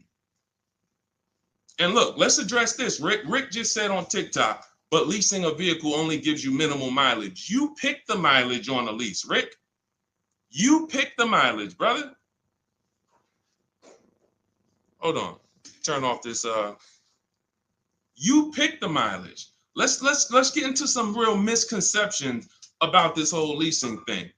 They give you the mileage. Anytime you've ever heard of somebody going over their mileage, if it wasn't a life change situation, like, I used to live close and then I now live far, it's because they wanted to save $20 a month. The payment for 10,000 miles a year was $380. The payment for 12,000 miles a year was $405. They said, you know what, give me the $380. And then get ridiculous. If I go over, I'll just buy the car. Horrible. Why would you buy a car that is not meant to be bought? When you look at the price to buy a lease out, it's not meant to be bought. They don't want you to buy it. They want you to give it back to them so that they can sell it as a pre-owned car. So they say, bring this car back in 3 years, have 30,000 miles on it. You can buy it. You go over by 10,000 miles and then you buy it for the same price. It's just horrible. But it goes back to the fact you didn't pick the right mileage. The difference from 12,000 to 15,000 miles a year is $25-30 a month. So when you're sitting there and saying, shoot, all right, give me the 12,000, knowing you drive 14,000 miles a year, you just ruined your lease experience. Don't blame the lease. Don't blame the lease. We have high mileage drivers getting leases. First dude that I ever saw with a high mileage lease is when I was a manager at Hyundai. He brought his car back, had 75,000 miles on it, like 72. I said, you lease this? He said, yeah, man, I don't buy cars. I don't keep them. I bring them back. I'm in sales. I'm on the road. Man, I pay my payment. I bring them back in 3 years, get me another one. I said, this is interesting. Because the dealerships didn't teach me this. My customers taught me this. My customers' experience taught me these things. I said, whoa, high mileage lease. I saw his payment. This dude was only paying $175 more a month than a normal car payment. $175 more a month, and he gets to drive 25,000 miles a year.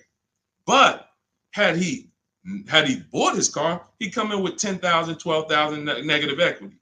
So, high mileage drivers, if there's high mileage drivers on here, you guys can ask questions specifically about leasing for you, and we'll talk to you. But man, I'm shouting from the hills and showing people proof that you cannot get a good deal if you buy your car, but you should have leased. People out here driving, we're out here driving cars, brand new cars for hundreds a month less than you. Because someone talked you into buying and said, well, but they're renting those cars. Yeah, all right, okay. All right, I've been renting cars then for the last 20 years of my life, driving brand new cars and keeping a lot of money in my household when other people are putting them into new and used cars. Okay, yeah, I'll keep renting it. Go ahead, Dolan. Shoot the next one up, brother. Quintel Jameson on YouTube. Can you talk about the best process for turning in a lease and getting a new lease? First thing you want to do is do an equity assessment. Do you have any money you can make on that lease?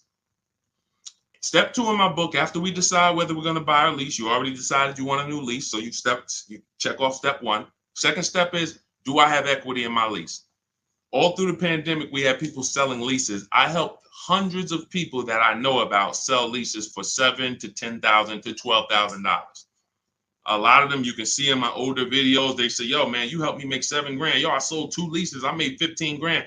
My mother sold her lease. She made 10 grand. I sold my Jeep Grand Cherokee lease. I made $9,000 back then. But that's when all the resale values were high. So so we're not making that much anymore, but there's still an opportunity to have equity. And if you drop off your lease without doing an equity check, then you literally are giving money to the dealer. We have to do it. And here's how you do it. You call your bank, you ask them what your payoff is. Once you get your payoff, then you call and you go to these 6 websites. You do this in 20 minutes. Go to Carvana.com, go to CarMax.com, go to Driveway, go to KBB Instant Cash Offer. That's going to connect you with a local dealer online to put a price on your car. All of this stuff is instant. And these are all companies that you go to, you look at they look at your car, they say, okay, looks good. They go to the accounting office, they come back and give you a check. It's that simple. AutoNation and Car Gurus, we get 6 offers because everything we do is a bid. Like in the Cars from Home way of getting cars, the way we guarantee we got all the money and we saved all the money and we paid less than everyone is we get bids. Online systems allow you to get bids. When you shop on Amazon, that's a bidding system. That's a bidding system. The real estate market at large is a bidding system. They use competition to create the price. The only industry that doesn't is the car industry, but we do it. Cars from Home, we do it. So you're going to get those 6 offers and you're going to see, can I break even selling this car? Can I make 1,000, 2,000, 3,000 selling this car or more? Some of you have a lease and you didn't drive that much. Deshone, I had the lease. I only put 5,000 miles on it. You should be selling that lease and putting some money in your pocket before you go into your next lease. So, I know there's a lot of people on here. You might have didn't know you could sell a lease. Type a question mark if you didn't know that you could sell a lease. Sean, I never even knew I could sell a lease. Type a question mark. Type a question mark. First thing we ever do before we return a lease, because we are not going to depend on a dealer. I see you, Stephen Romero. Thank you for being honest. I see you, Jason Wilson. If you didn't know you could sell a lease, how much does that cost you? How much does that cost you already? I see you, Rick. Shout out to the people being. I see you, Stino, Cat Mom. I see you, Quintel. Yeah. So what we do before I will never return a lease, and we do this about 6 months out before the lease is up. We do this equity assessment. It's the second step in my process. All of this is in my book. If you guys want if you're like, Deshone, I want the blueprint. Give me the step-by-step. That's my new digital book, Cars from Home. Anyone on Instagram, you comment 1, I'll send you the link to get it for 75% off. If you download it immediately, you could be reading it today, using it, getting a car next week. Same thing on Facebook. Type the number 1. I'll DM you a link to get it at 75% off. And if you're on TikTok, go to my TikTok bio. Now, this is only for 30 minutes. This is a welcome offer for my new book. This isn't like, oh, we don't, just 75% off. This is what I do as a welcome offer for everyone to give you an opportunity. You won't pay the normal $97 price for the book. You'll get 75% off of that. And you'll have the strategy step by step. And on YouTube, we have a comment pinned for you. So you want to get your payoff. But now, very important, Quintiel, when you go on those websites I just mentioned, those 6 websites to get those offers, when they ask you, do you own the vehicle? Are you leasing it? Or are you financing it? Just type own. You want to know, what would you pay for the vehicle? When you call your bank, you're going to ask them, do I have a third-party restriction? So you're going to get your payoff. You're going to ask them, do I have a third-party restriction? If they say no, that means you can sell direct to the highest bidder. If they say no, there's no restriction on who you can sell. You can literally sell directly to them and get your check. If they say you do, and there are companies like Toyota, Chase, there's a couple leasing companies that don't have third-party restrictions. But if they say you do, now you can't sell direct to those people. You can sell direct to a dealer that makes the same brand. So if Honda has a third-party restriction, you can sell to a Honda dealer. And that's when we have conversations with a used car manager. Again, we don't talk to salespeople, y'all. We don't talk to salespeople. They're here to make your life hard because they're trying to fight for their money. and it's all good. I give you ways to, that's why the book is called Cars from Home, 7 Steps to Saving Time, Money, and Avoiding Dealerships. You need to avoid dealerships. When you're in a battle, a sparring battle with a dealership or a salesman, you're going to lose. It's a psychological war, and they do it 3-4 times a day. You do it 3 times, you do it 1 time every 3 years. So when the way I'm teaching you to do it, I'm never sending you to do battle with these people. So if you have a third-party restriction, we're now calling local dealers asking for the used car manager. We're getting offers from them, and then we're going to sell our car direct to them. And that's how we're going to get our equity out. That's if we have equity. That's the equity assessment process. That's how some of you are like going to pick up, that one strategy alone is going to pick up $2,000-$3,000 for some of you. Everyone doesn't have equity. But if you didn't know about equity, just that one strategy is going to pick up $2,000, $3,000, $4,000 for some of you. And over the course of your lifetime leasing cars, that's going to be worth more than that. Because some of your cars will have equity, and some of them have a lot of equity, and some of them have no equity. But if you don't know about it, every single car that you give back to a dealership, you just gave them $2,000, $3,000, $4,000. And then you wonder why they say, good news, we got this deal done for you. You don't even have to put any money down. Yeah, because they're using the money from your old car. So once you assess your equity, that's when we go into shopping for the new car. We got to see if we have equity first before we think about shopping for our new car. That's step 1. Okay? Do that before anything. All right, Dolan, cue the next one out. See, I'm not going to give her, if y'all notice, I'm not going to give her the whole playbook. Why? Just to confuse her? I'm not going to tell her, oh, once you do this, then go do this, then go do this. And then when you check your car, this is how you do your test drives. And this is how you make sure. And then this is how you, why would I do that? I like step by step. Does that make sense? Type the light bulb emoji if you're on a cell phone. Type the light bulb emoji if that makes sense. Why would I give her what to do at step 5? She hasn't done step 2 yet. Get your equity, Quintiel. Find out if you have equity first. Do that exercise that I just said, and then come back and we'll talk about the next step. You come back and say, Deshone, I did it. I don't have equity. Perfect. Now let's move to the next step. Deshone, I did it. Good news. I have $3,000 of equity. Perfect. Now let's move to the next step. Okay. Go ahead, Olin. All right. So here we go. This is Selly H20 from Instagram. My vehicle was totaled this week. Sorry to hear that. Hope you're all right. I'm going to the dealer today. What should I know? The dealer today, there's 17,000 new car dealers in this country, 100,000 used car dealers. Every dealer has a different price. So you're going into what is the benefit to you of going into the dealer? You think, oh, well, I'm sold on my car. The best thing you can do right now is ask yourself the first question. Are you keeping your next car 8 years or not? Are you keeping Selly H on Instagram? Are you keeping the next car you're getting 8+ years or no? Let me know. This is Selly on Instagram.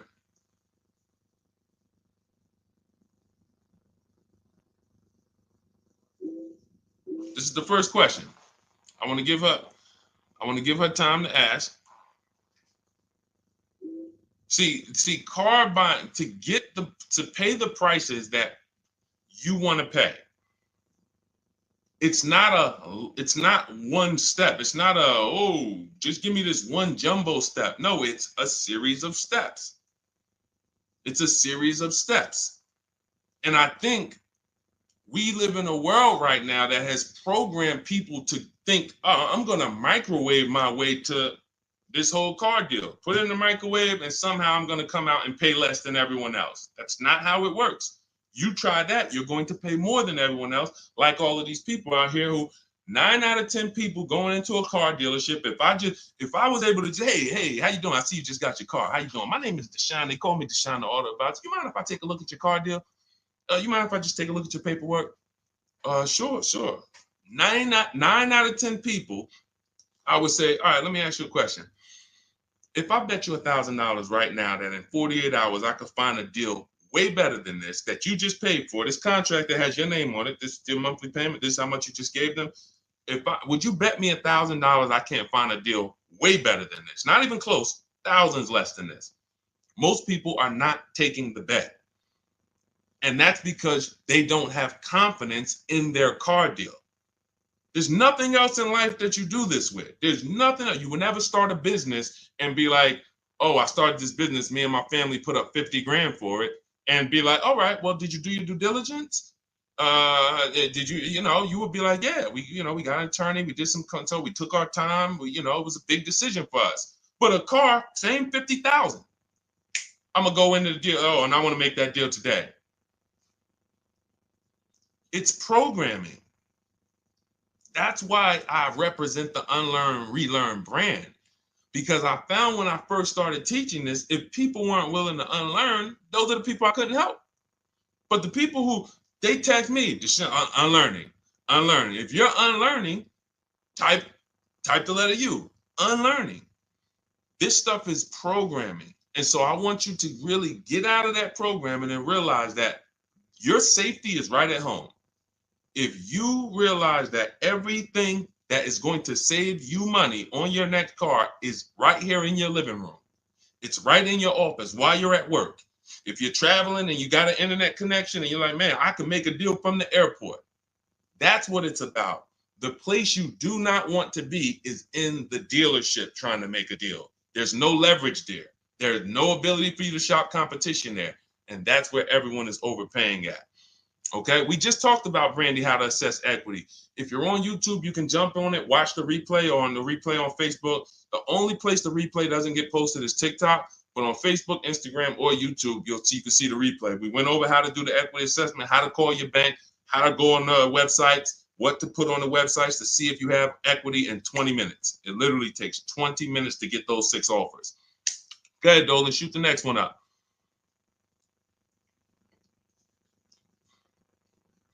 Steven Romero from TikTok, shopping through Carvana. Carvana is one marketplace. That's all it is. Carvana, I know Carvana is, oh, you don't have to see, the reason Carvana wins is because people are scared of dealerships. There's no other reason than that. Carvana has historically paid more, especially throughout the pandemic. They were paying more to buy cars than anyone else. So let me ask everybody on here a question. We got at least, we got a good number of people on here. Let me ask, got some intelligent people. If you are paying more than anyone to buy cars, when you sell those cars, are you going to be higher or lower than anyone? If you're paying more than everyone, you're paying more than dealerships to buy cars. Everyone was selling their cars to Carvana, selling their cars to CarMax.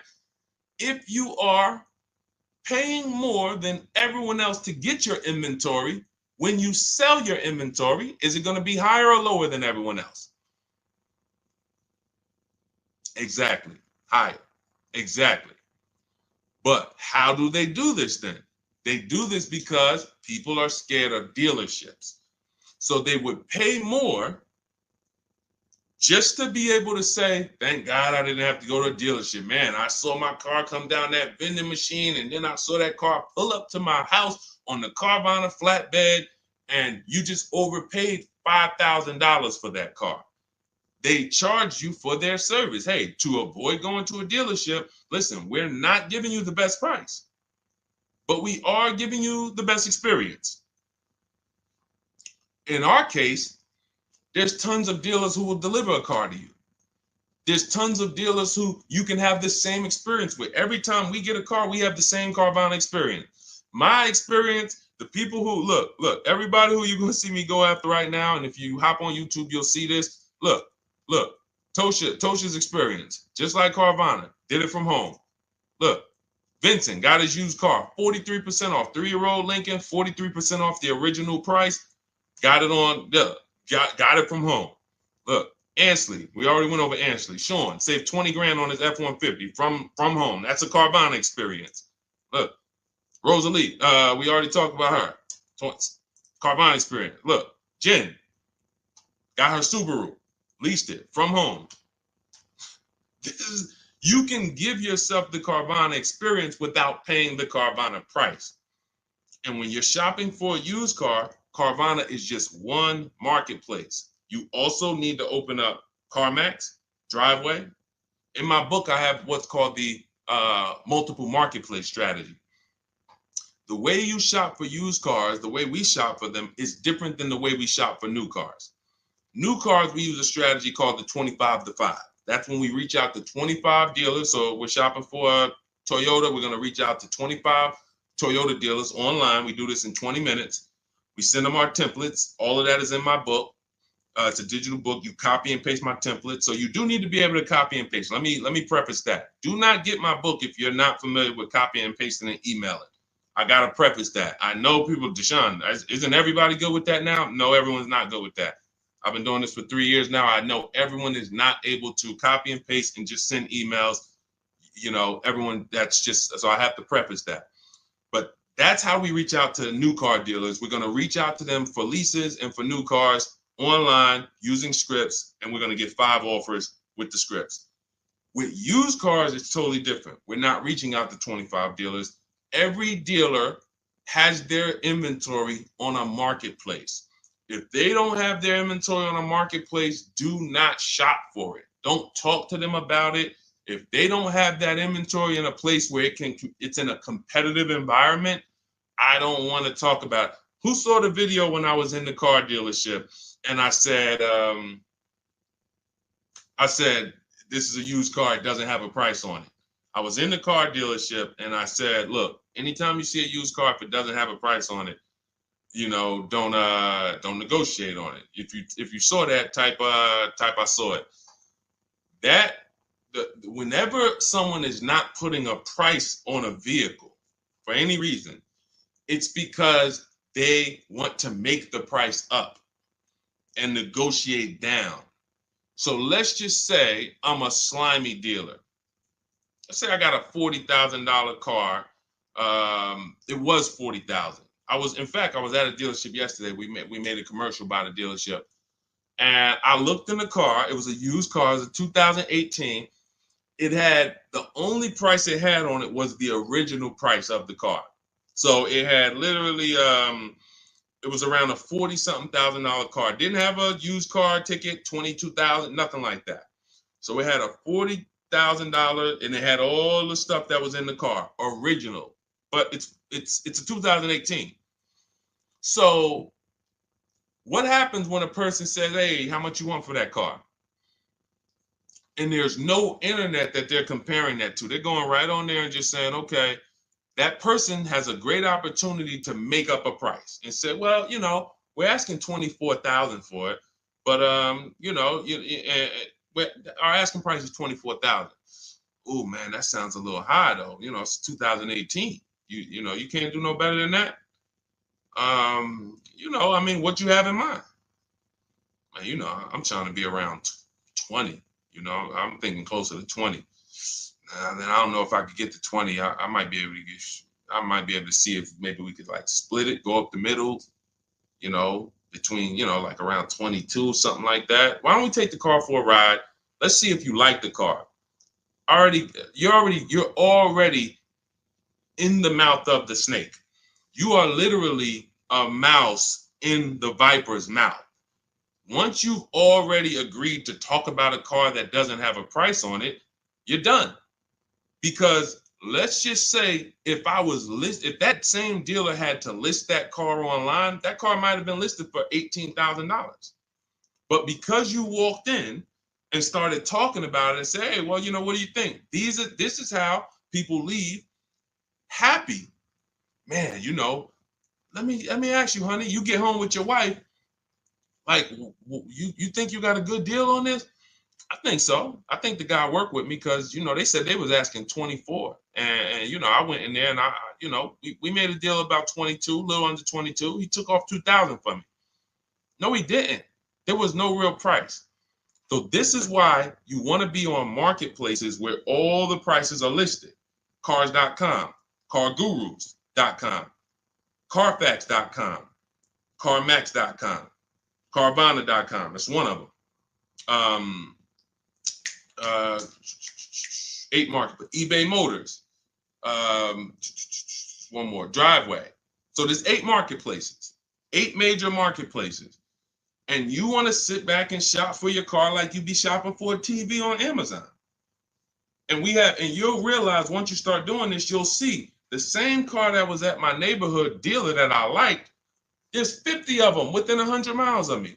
There's 50 of them.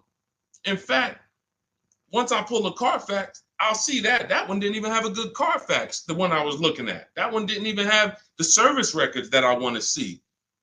These are the things, this is why shopping marketplaces make sense. You want to shop, I talk about this all the time. It's called my multiple marketplace strategy. I made videos about it. I've been posting about this since I came to social media. Marketplaces. And again, the only people who are going to win with this are people that's locked in. People who are serious about saving their money, who take car buying serious. Everybody who like Deshone, this sounds harder. What, you want to go in the dealership and just go ahead and let them just work you a deal? God bless you. This is not for everybody. I know this. This is for the people who like Deshone. I want to make sure, and it's easy. All the people who you see me showing you, Jared, all of these people that's posting their cars, Teddy, if you're on YouTube, you can see this stuff.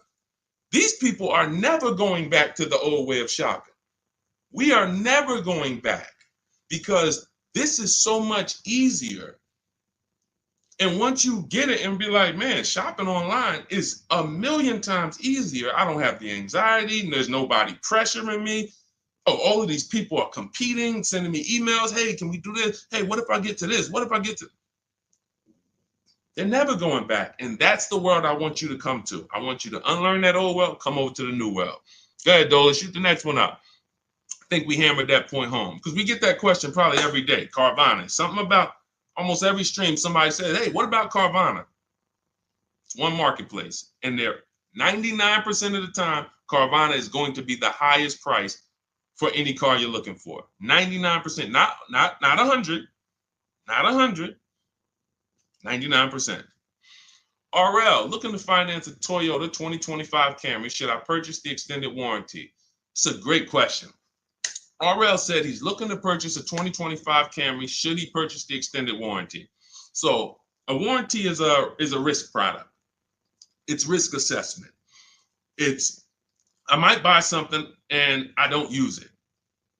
The key to understanding if you should get a warranty is to ask yourself, how expensive is it to fix this car? And does this car have a high likelihood of things going wrong?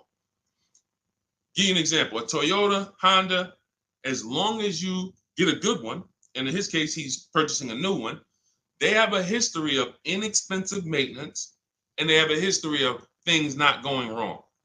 I wouldn't get a Toyota extended warranty. Why? Because the $1,800 or $1,500 or $2,000 I'm going to pay, I have to get that money back and then some to make it work, to make it worth it. That means $3,000 of things need to break on that Toyota for that warranty to have made sense for me to get. Now, on the other hand, when I work with Mercedes, some of you know I worked with Mercedes for 5 years. Every time I would have a client who was getting a Mercedes, I would ask them, how many years you keeping the car? If they said they were keeping it a long time and they weren't going to lease, then I would tell them after we made the deal, buy as much warranty as you can afford. That was and some of my clients in New Jersey, they can attest to that. That was I was very unapologetic about it. Buy as much warranty as you can afford. Because when something breaks on a Mercedes-Benz, nothing is less than 4 digits. There is no, oh, this broke. It's only going to cost us $400 to fix. Nope. So the price of the extended warranty on a Mercedes-Benz or a BMW or a Porsche or anything that has a high, and I have this, we handle this in my book in step 6. This is in the paperwork and protection step. Everything is accounted for. So everything on this stream I'm teaching is out of my book. It's everything. So when we're looking at, and where does this vehicle rank in terms of repair costs? Is it on the higher side? If so, the warranty makes more sense to get. If it's on the lower side, warranty makes very little financial sense to get. And that's how we gauge getting extended warranty. It's a risk assessment. All right, good question though. Very good question. All right, go ahead, Dolan. Shoot the next one up. Too Cool 09 from TikTok. Should I buy or lease a vehicle through my LLC or through myself, or does it matter? This sounds like you don't have a business where the actual car is being used. If you, a realtor, for an example, and could y'all double tap, keep double tapping the screen, keep running those likes up. I appreciate y'all on TikTok. Every time y'all double tap the screen, y'all run the likes up and keep them moving. TikTok continues to tell people about the broadcast. And shout out to the sharers. I appreciate you. Matter of fact, I got to jump off of here because what I'm going to do is, no, I'm not going to jump off now, but I have to do something. Somebody who shared yesterday, I got to go to my DM and I got to send her, I'm literally just talking notes to myself. Okay, so big talk about buying in LLCs lately. Big talks. You know, you see videos about it, get caught through your LLC. There's going to be tons of people audited who had cars in their LLC, writing certain things off and are not using the car for business. It's going to be very, very bad. It's coming because the IRS may come later, but they come. When they see, okay, we see people getting all these cars, they know the social media videos and people just putting cars in the LLC. If you are a realtor, for an example, when I was with the dealerships, I dealt with a lot of realtors. Came in, put cars in the LLCs. Why? Because they're on the road. They're using the car for business. They're writing off certain things, be it the maintenance, be it the repairs, or they're writing these things off. Why? Because it's actually business being done with the car. On the opposite end, you have people who have no business at all that involves that car. They're not traveling with that car to clients' houses. They're not doing it, but they want to buy the car and they want to write off tons of stuff or have some type of tax advantage. And now, I'm not a CPA, I'm not an accountant, I'm not giving you tax advice. I would just tell you that if your business does not involve a car or travel, I'm not going to ever tell you to put a car in an LLC name. Now, you talk to your accountant about that, talk to who does your taxes, but that's really the basis of if I should get a car in my LLC or not. Does my business do business with a car? That's it. And after that, you decide, how long am I going to keep the car? Then it goes back to the most important question. How many years am I going to keep the car? 8 or more, I'm going to buy. Less than 8, I'm going to lease. That's it. That's it. A lot of audits are coming. I'm telling you. You see the PPP loans. It took a while, but people are going to jail now. It's going to be the same way with these cars. People are not going to be able to pay some of these people getting Range Rovers. Yo, hey, I see you. You got this Range Rover. You wrote off like huge amount. Let me tell you, how much business was done in this car? Oh well, it's going to be it's going to be bad. That's why financial literacy is important, people. Okay, so all of this is out of my new digital book, Cars from Home, 7 Steps to Saving Time, Money, and Avoiding Dealerships. I can sit here all day for the next 2-3 hours talking about the strategies we use, the process we use, the system I created to help all of these people that I've been talking about in the broadcast save this money. You can see these deals, and some of you are going to go and you'll see, wow, I got that same car. I got to hit you with the bad news first. The bad news is, hey, Rodney Brown, I'm sorry to tell you, my man, but the same car you have, we just helped somebody get it and look what they paid. Dang, they paying a lot more than me. They put money down? No, they didn't put any money down. How they paying that low? It's because they know stuff you don't. They followed a process that you didn't follow. You went into the second most expensive purchase that you're ever going to make, and you just winged it. You just say, hey, you know what? It's a $50,000 car. It's a $40,000, $30,000 car, $100,000. I'm just going, I think I can feel my way through this joint. That's why you're paying the prices you're paying. That's why you're not paying what we're paying. So when you come into our world and you're like, Deshone, I want the blueprint. Everything I teach is in my new digital book, Cars from Home, 7 Steps to Saving Time, Money, and Avoiding Dealerships. So type of number 1. On Facebook, I'll send you the discount link. You can get the 75% off. Type the number 1 on Instagram. I'll send you the discount link. 75% off. That's our welcome offer. It's only for 30 minutes. And if you're on TikTok, go to my TikTok bio, get your copy for 75% off. And on YouTube, we have the comment pinned for you in the comment section for you to get yours at 75% off. And make sure you are reporting to me your deals, just like Tiffany. Tiffany, when she got the book, I tell everybody, send me your deals so that I can read them on the show. Tiffany got a Mazda CX-90, just got it, $44,820 car. From home, she said, I believe we got a great deal from what we learned in the book. Look, from home, $6,530.78 discount. Never left the house. Got multiple offers. The dealer that took, look, is a $44,000 car. She basically said, what, 15%, 16% off then that? People go in and say, hey, get me the MSR, get me the invoice price. She blew invoice price away using the book. Get your copy. It'll be in your inbox now. Make sure as soon as you purchase, you screenshot the thank you page. I tell you, you'll see it big. Screenshot this page. Why? There's a support email on there just in case for any reason you don't get the book. It's usually because you type a letter wrong in your email. You're typing fast. You can reach out to my support team to make sure that you get your book. I want you reading it now. I want you using it now so that you can be like Ansley. He said, look, I started the process on, I started the process on Saturday. I accepted the deal Monday. Doesn't take long. Doesn't take long. You can literally be you can be signing a below market deal in 3 days using the strategies. These are not meant to, this isn't going to school. You know, I spend a lot of time in these videos warning you what not to do. In my book, I'm not warning you what not to do. I'm telling you what to do. Do this, do this. Now, all right, you did that. Great. Now do this. Oh, great. Now you did. Now do this. And before you know it, great. Congratulations. Let's get ready for delivery. That's how the book is laid out. All right, so we're gonna jump off. We've been on here for a little over an hour. I know it's early. You'll be able to watch this throughout the broadcast. You know, I can't really answer. Look, I could give y'all BS answers, and I can get through 100 questions.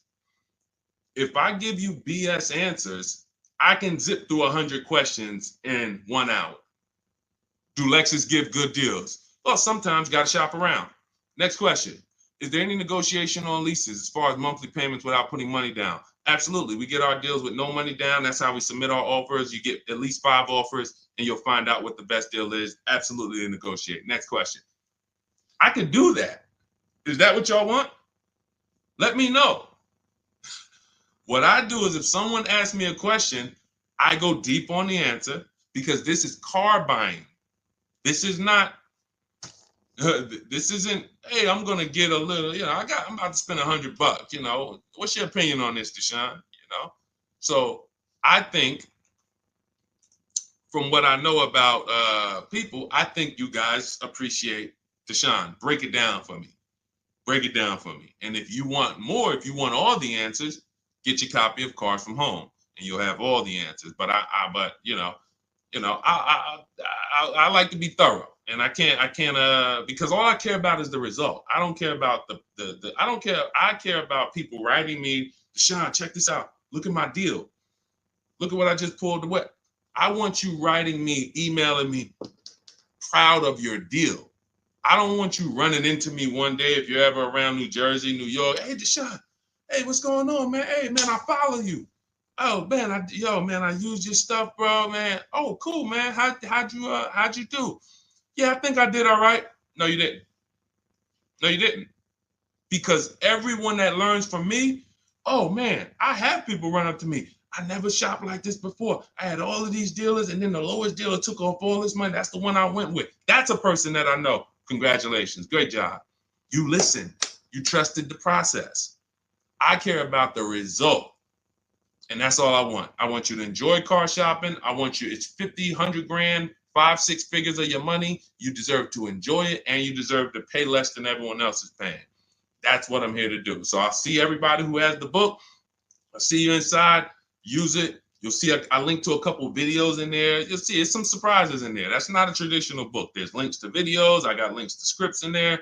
You'll see. You'll see why it's a digital book. And it's a one-time purchase. Anytime something gets updated, like Vroom went out of business a couple months ago, they used to be in our strategies. They were in our marketplaces when we shop for used cars. Vroom was on that list. And they were in the when we do our equity assessment, Vroom was on the buyers list. If I had mailed out a book, if y'all were buying a physical book for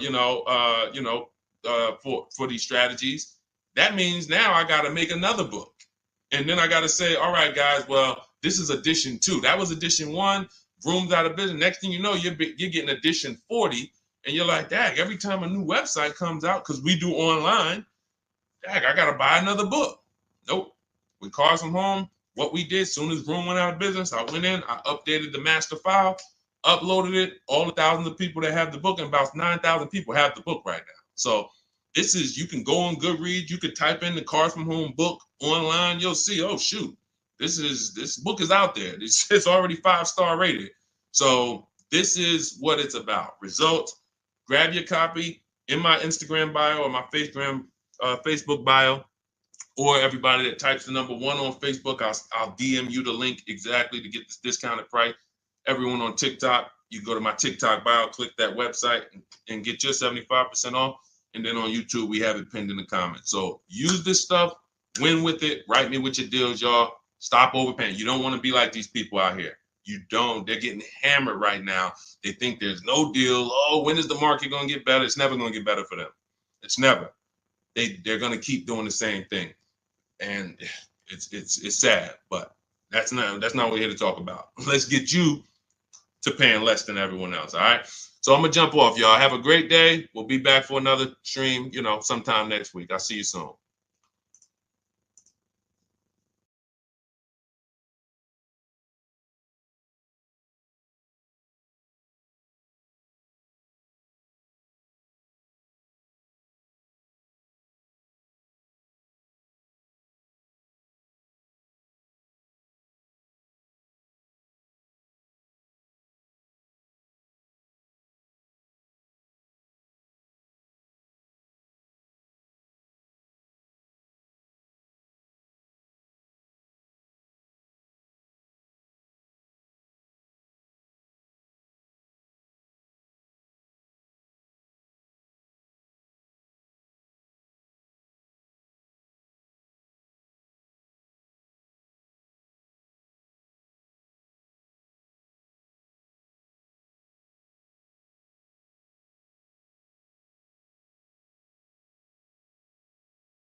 Just hit that. Just take us live. All right, we're about to talk some serious car questions and answers. I want you to ask any question you can think of concerning car shopping so that we can dig deep into it.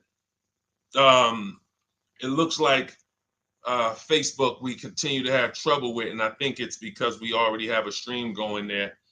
See if you can get out of that stream, Dolan, if you can cancel that stream so that we can get on the Facebook. But I want you guys to start asking your questions.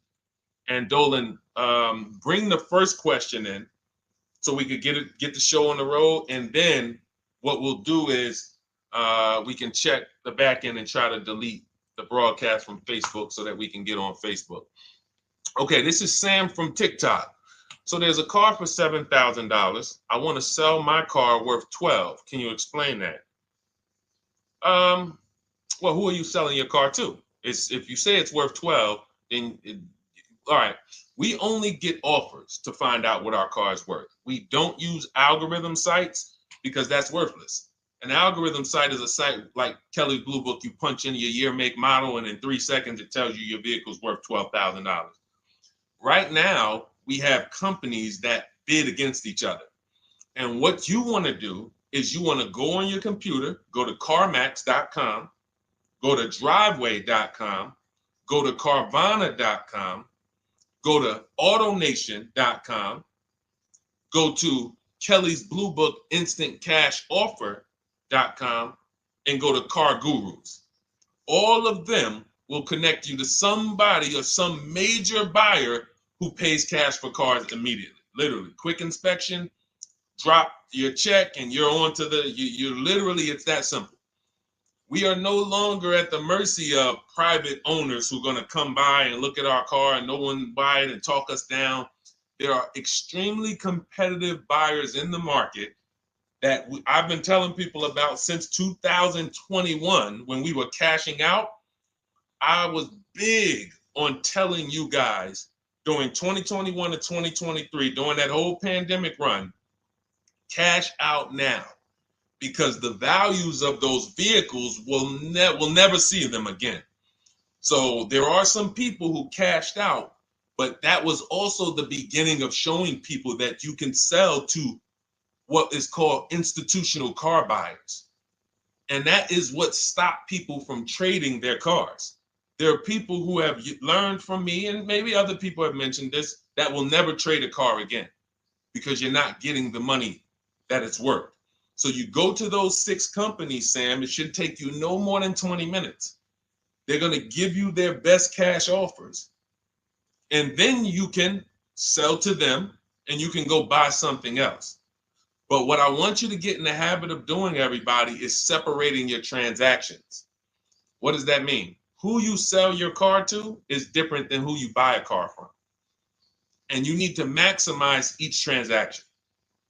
And you're never going to do that mixing all your transactions together, which is what most people do. They go into a dealer and they say, hey, I want to buy a car from you, and I want to trade my car into you, and I need a loan. 3 transactions. We don't do that. We separate them and we bid each one out using online tools.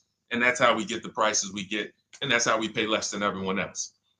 Okay. So the biggest thing, first thing, is go to those 6 websites: CarMax, Driveway, Carvana, KBB, Instant Cash Offer, AutoNation. And all of you who want to find out what your car is really worth, you go to these 6 websites, get your 6 offers, and then you'll find out what your car is really worth. We do not depend on any dealer to tell us what our car is worth at all.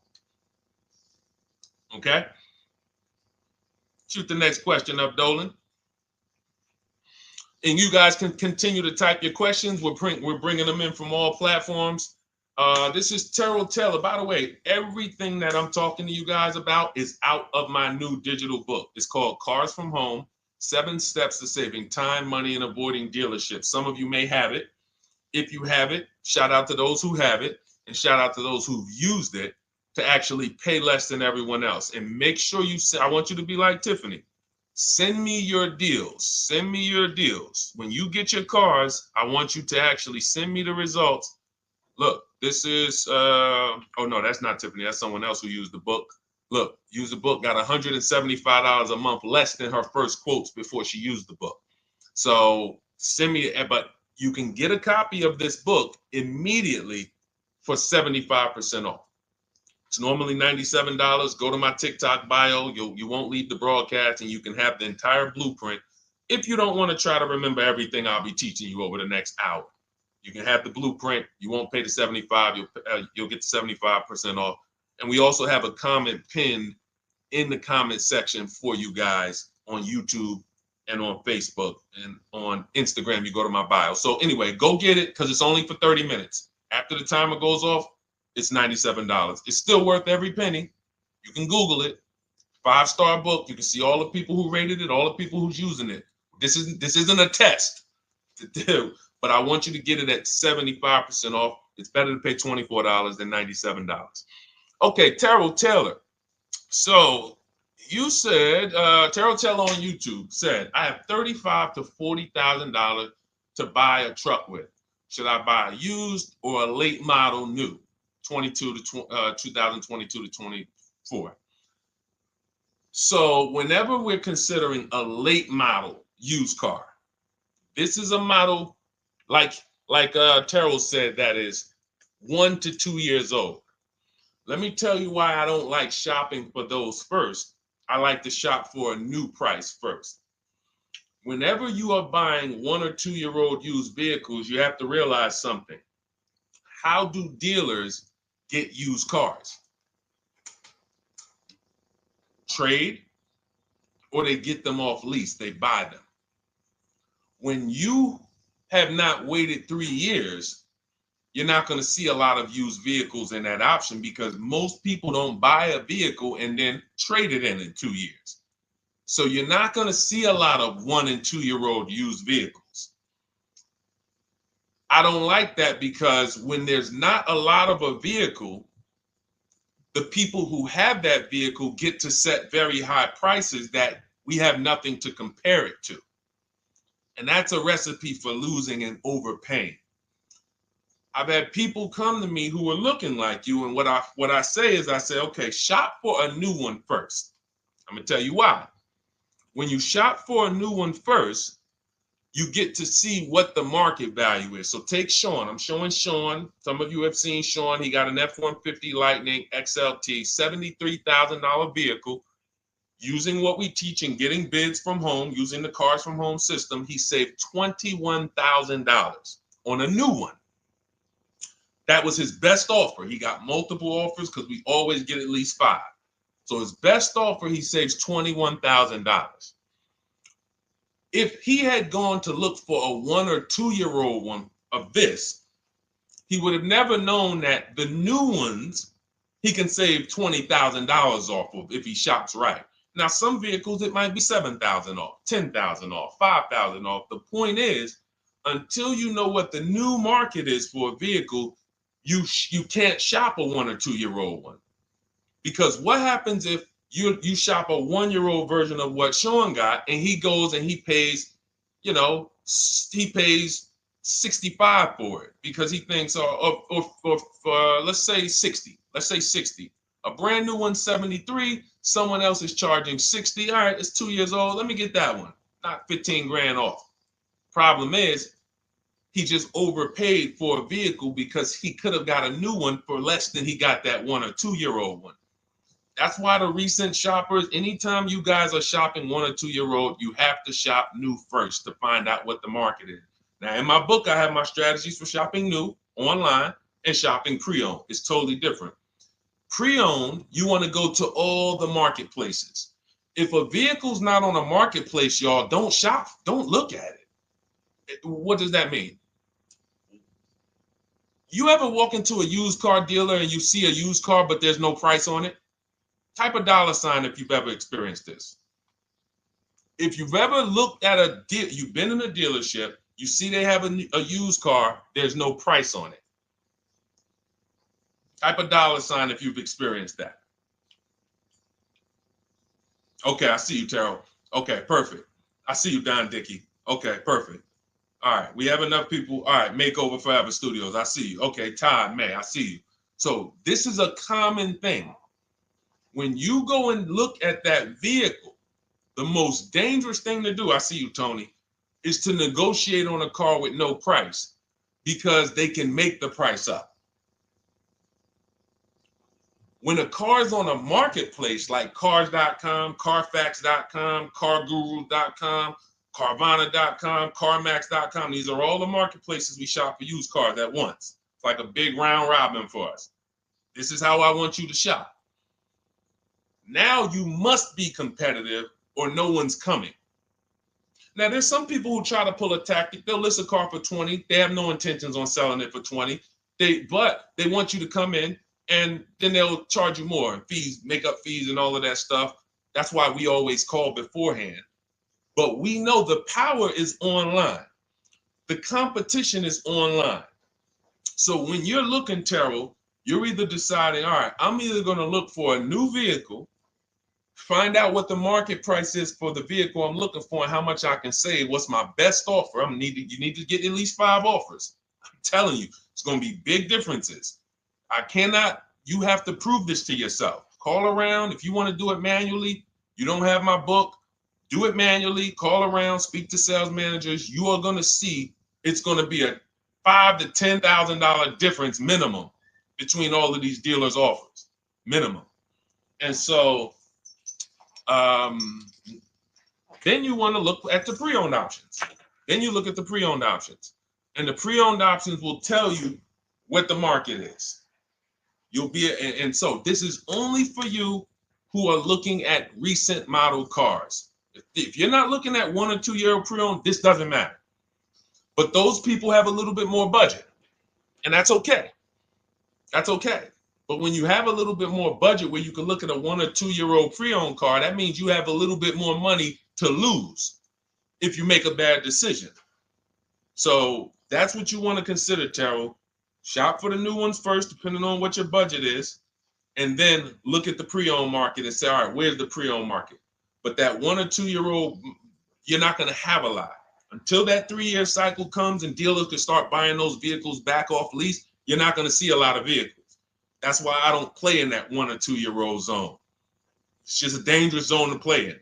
Dealers know, oh, we're the only ones. Hey, we the only one that got this car within 50 miles. Let's charge this for it. And then they depend on someone who doesn't know the market to come in, pay for it, and you can literally overpay by 10, 20 grand and you won't realize it until, a couple years later. Okay, great question though. Great question, Terrell. Go ahead, shoot the next one up, Dolan. Type your questions, y'all. We're gonna get through as many as we possibly can in an hour. I see a lot of questions coming in. Let me try to speed it up. All right, this is Abigail from Instagram. How do I shop for cars and take test drives without feeling like I'm wasting their time? I'm nervous. Okay, first thing to realize, Abigail, you're a very considerate person. God bless you for that. You're about to spend 5 figures on a vehicle. Some of you 6 figures. I love the courtesy, but we are the prize. When you're shopping the way I want you to shop, some of you, this is your first time here. You don't even know, hey, who is this guy talking? I spent 14 years in the car business. 5 years with Mercedes, 5 years General Motors. I've been helping people buy cars and get below market deals since 2019, education-wise. I love it, but you deserve the experience. If you were walking into the mall to spend 15 grand, let's just call it 15 grand, how would you want to be treated? Like royalty, right? Right? So, but I'm going to answer your question, but I need your mindset. A lot of what we're discussing is going to be the right mindset. You are the prize. That's why I don't want you going to dealers begging for discounts anymore. I want you sitting at home making dealers bid. This is how we do test drives on new cars and leases. New cars and leases. This is how we do test drives.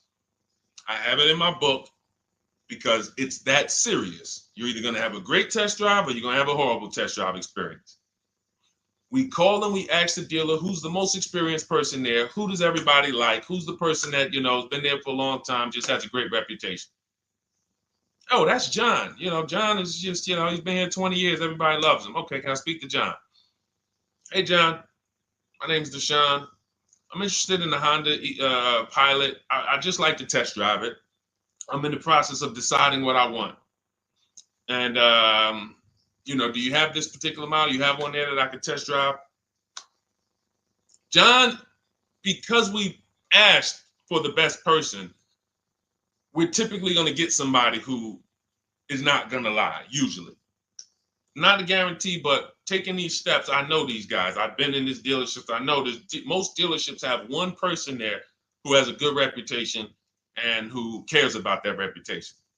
If you're enjoying this content, hit the like button, y'all. And Keith, y'all killing the likes on TikTok. Shout out to everybody who's hitting the likes on TikTok, to double tapping the screen. Appreciate y'all. And shout out to everybody who hits the like button. When we get there, we meet with John, we test drive. John, thank you so much. Can I have your card? I'll leave you my information. And if this is the vehicle I want, I'll be in touch with you. Perfect.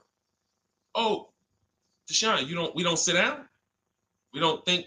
No, we never sit down. I'm telling you that there are things you must unlearn about the shopping process if you're going to win. And what does winning look like? Getting the most money off in the least amount of time. There's no leverage that you have when you sit down and try to negotiate with a car salesman. Every single dealer around you that wants to compete for your business, you can't talk to them while you're sitting in one dealer talking to a car salesman. That's why we don't do it. We get a card. Thank you so much. Listen, if this is the one for me, I'm going to give you a call. Simple. Pressure's off. There's no pressure in our system. You can't pressure us. That's what I want you doing. New cars, leases, that's how you test drive. 20 minutes, you're in and out. And I'm a car salesman at heart because that's what I am by profession. I would never develop a system that would allow you to waste car salesmen's time. I just wouldn't do it. I developed a system that when our people go get cars, look at Ansley. When our people go get cars, Ansley just got his lease, 1% lease, $58,000 Infiniti. Look, started the process Saturday, accepted deal Monday, all by email. $58,000 car is paying $554 a month, no down payment. You know, we have tons of these. None of these people spent. Look at Jared, lease like a boss, $569 a month down to $520. Volkswagen Tiguan, no money out of pocket. Let's go to a purchase. Pierre, pre-owned car purchase, got his 2022 Mazda, got a 20% discount off the original MSRP. This is 30 minutes. We are not spending more than 30 minutes in dealerships. Who doesn't want to spend more time in dealerships? Type me if you're like Deshone. I don't want to be in dealerships that long. You thought you had to be in dealers to save the big money, right? You thought you had to be in dealers to save the big money. I'm showing you as someone who pays less than everyone and who teaches people to pay less than everyone. Look, Kimberly, $20,000 off a Maserati, shopping from home. Because when you can talk to more people at once, the discounts fly off. And you see that all these dealers want to compete. So what you want to do, the best thing you can do to not waste people's time, Abigail, is to shop from home the right way.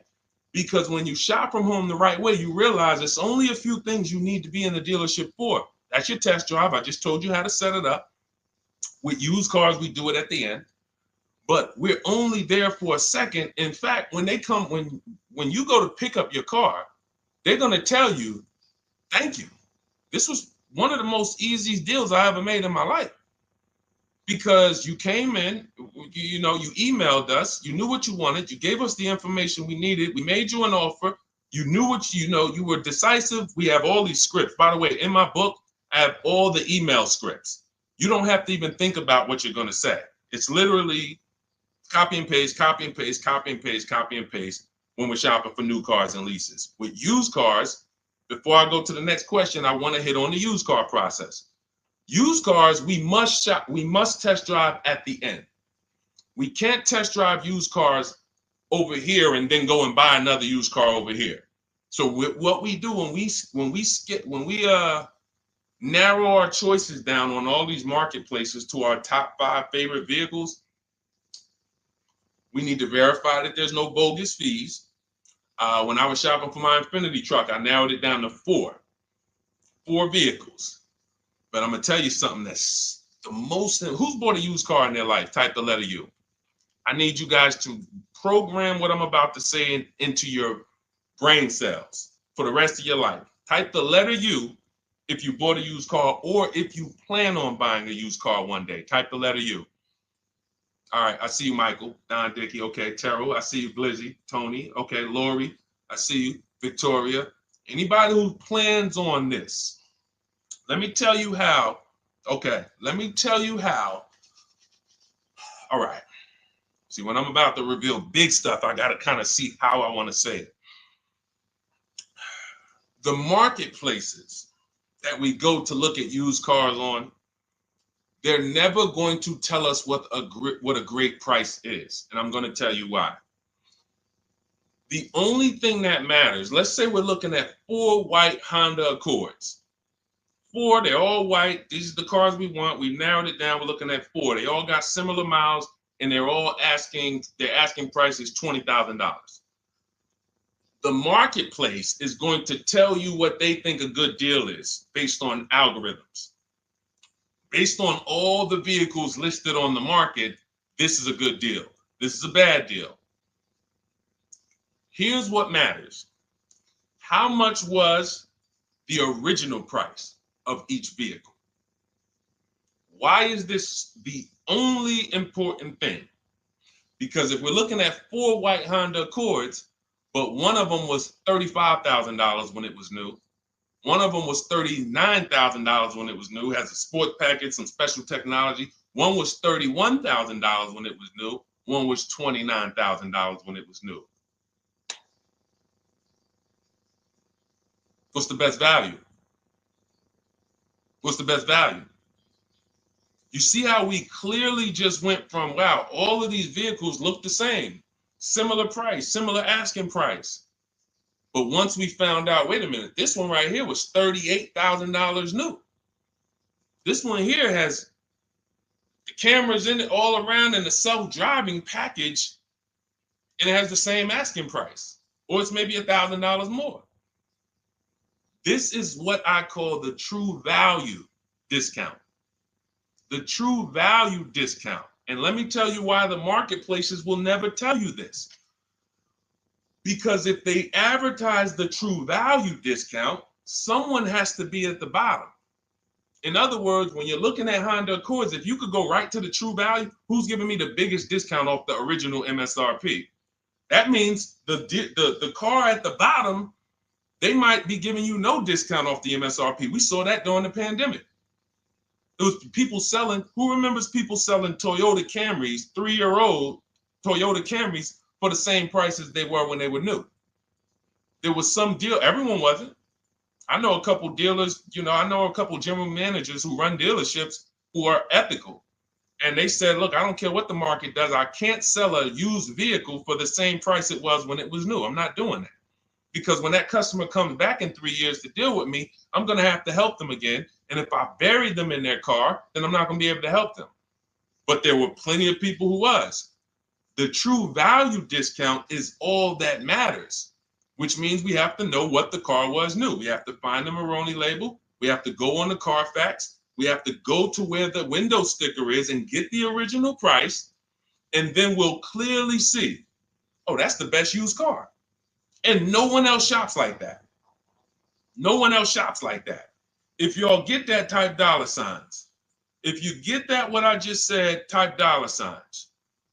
That is what is important, not what they tell you is a good deal. So going back to me, when I got my Infiniti truck, 4 vehicles, all in a similar price range, all white. They were between $1,800 difference from each other, similar miles. But once I found out that one was 46,000 new, one was 48,000 new, one was 52,000, and the one I ended up getting was 54,000. That separated it. The one that was 54,000 new, they were giving me a 42% discount asking price. These are things that help you cut through the mess, the smoke and mirrors of the car business. In order for you to win and pay less than everyone else, you have to cut through the smoke and mirrors. That's what I'm great at showing you because I was in the business. So these are the things that, again, if you say, Deshone, I need the whole blueprint. I need to give me the step-by-step. I'm leasing, used cars, high mileage, new cars. Give it to me step-by-step. That is my new digital book. It's called Cars from Home, 7 Steps to Saving Time, Money, and Avoiding Dealerships. It'll be in your inbox in literally 5 minutes, and you get yours for 75% off. Support yourself and support your family by getting your copy. Go to my YouTube comments. We have a link right there pinned for you guys. We have a link in the Facebook comments. Get your book for 75% off for the next 30 minutes. You'll see a timer on the page. Now, if you're on TikTok, click that picture of me and go to that link in my TikTok bio and click the one that says 75% off to activate the 75% off link. Get your book so that you never have to wonder about this. Now, we're going to continue, but I just know as we answer more questions, some of you are going to forget that. What we just went over in the last 10 minutes, this next question, you're going to forget all of that. All right. Now, Dennis Gamister from Instagram, on a lease agreement, does the deal use the MSRP or the discounted price? So when we're shopping for leases, this is what we do. We get all our offers with, this is how we construct our offers. If you've ever looked on these commercials and you saw, well, Deshone, when I look at leases, though, it seems like, one, they limit me on miles. And then I also see that they want a bunch of money up front. You are correct. But they only limit you on miles according to the miles you told them you were going to drive. They don't pick the miles for you. We select the miles. And what ends up happening is people will, because they typically don't know how to shop, they're negotiating. They'll say, all right, well, my payment's $400. That's my budget.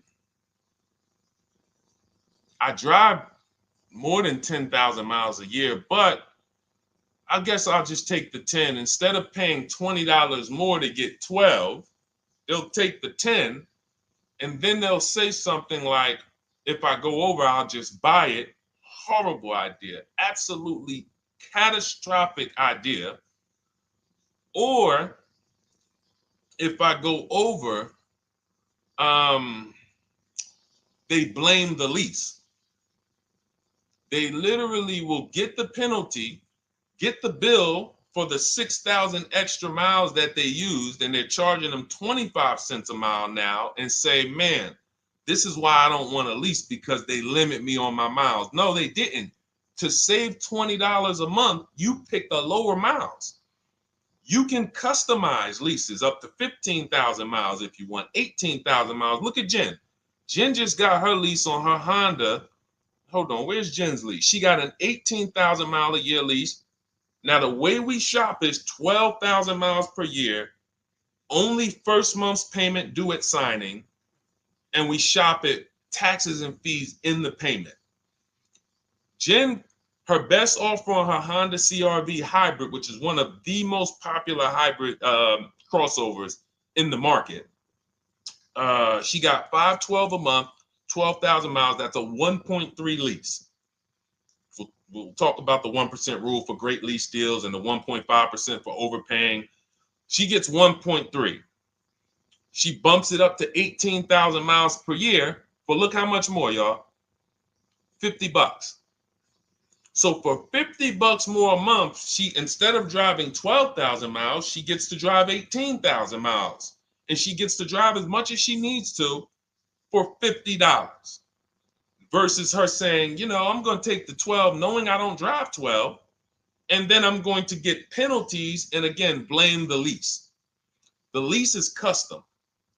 And the first time I learned about high mileage leases was when I was working at Hyundai. I was a manager at Hyundai for a short period of time. It was a highway dealer. The guy ended up going to jail. It was typical, like, you know, I've worked in some dealers, some phenomenal dealers, but this one was like, if you ever could imagine the prototypical highway scam dealership, I mean, this was it. So I was only there for 6 weeks, but I was a manager. And what I saw was I was taking care of this guy's lease who was just finished with it. He had 72,000 miles on it. And I went out there and I said, wait, you leased this? 72,000 miles? He said, yeah, I always lease now.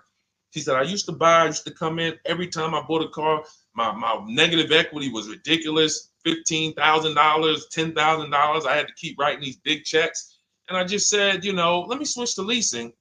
A customer taught me about high mileage leasing. That's why when I say car salesmen aren't trained, they're not trained.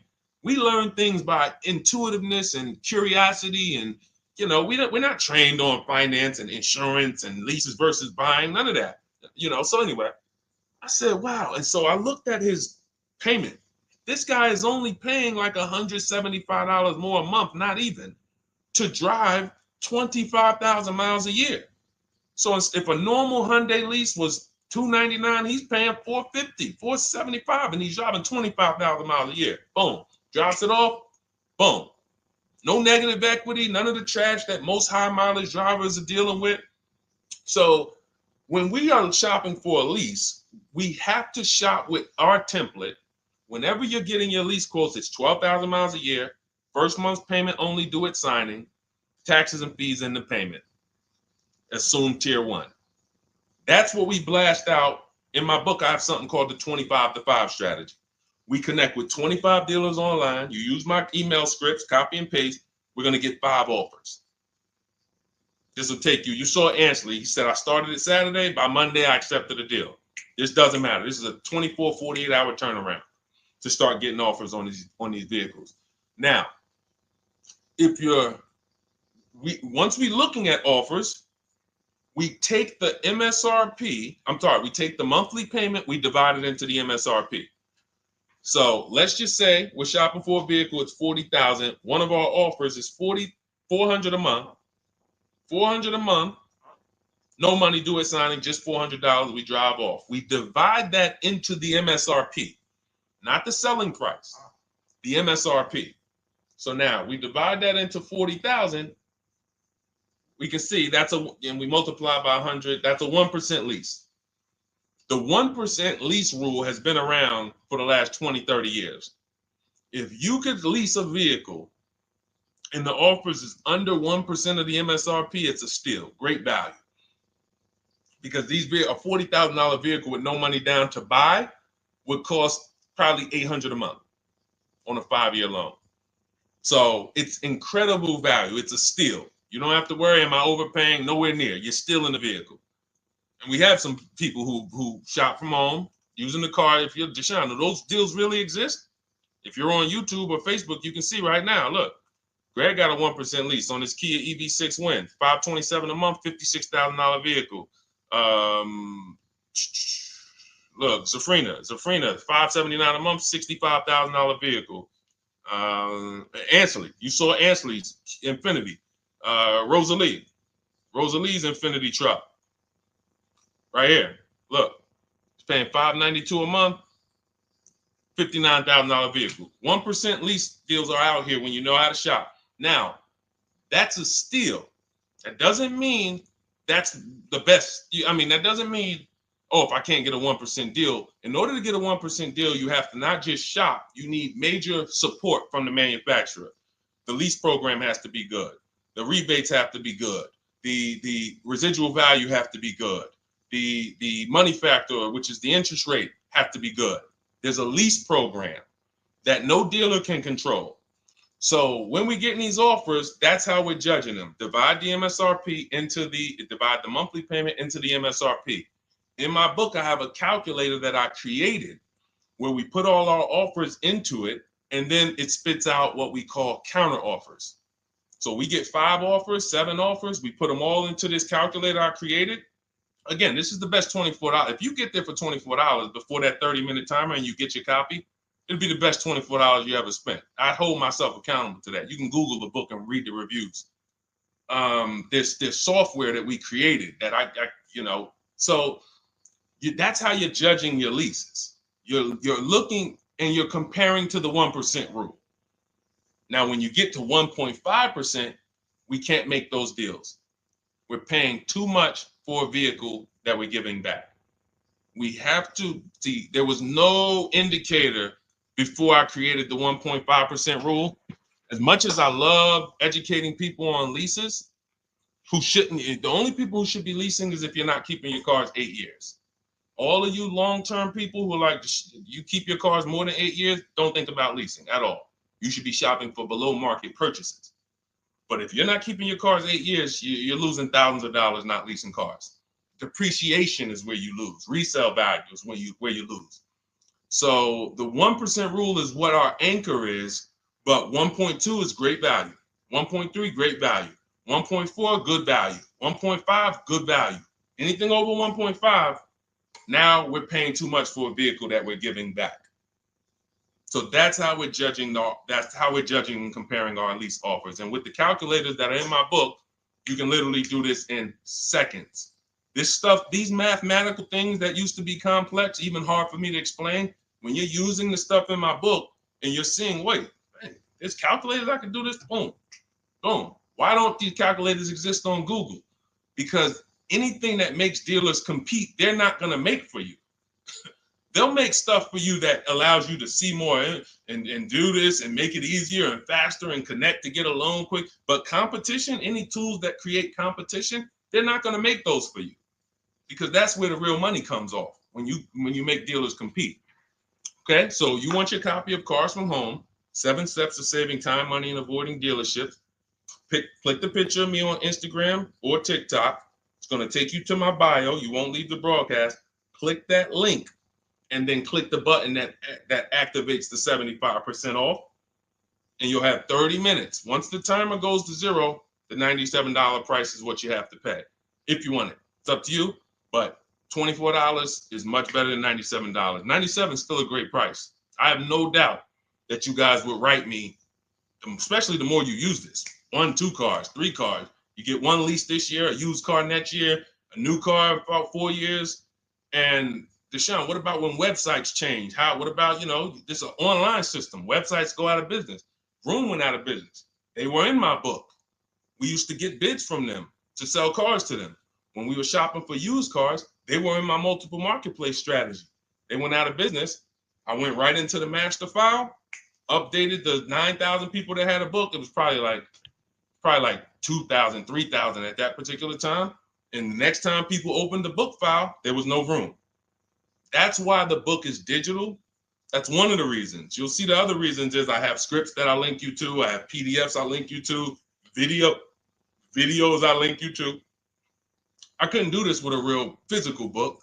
So again, in the YouTube comments, in the Facebook comments, we have a link for you guys to get your book at 75% off for 30 minutes and use it. All right, Dolan, shoot the next one in, brother. Let's go. How old of a used car should a person buy? That's based on budget.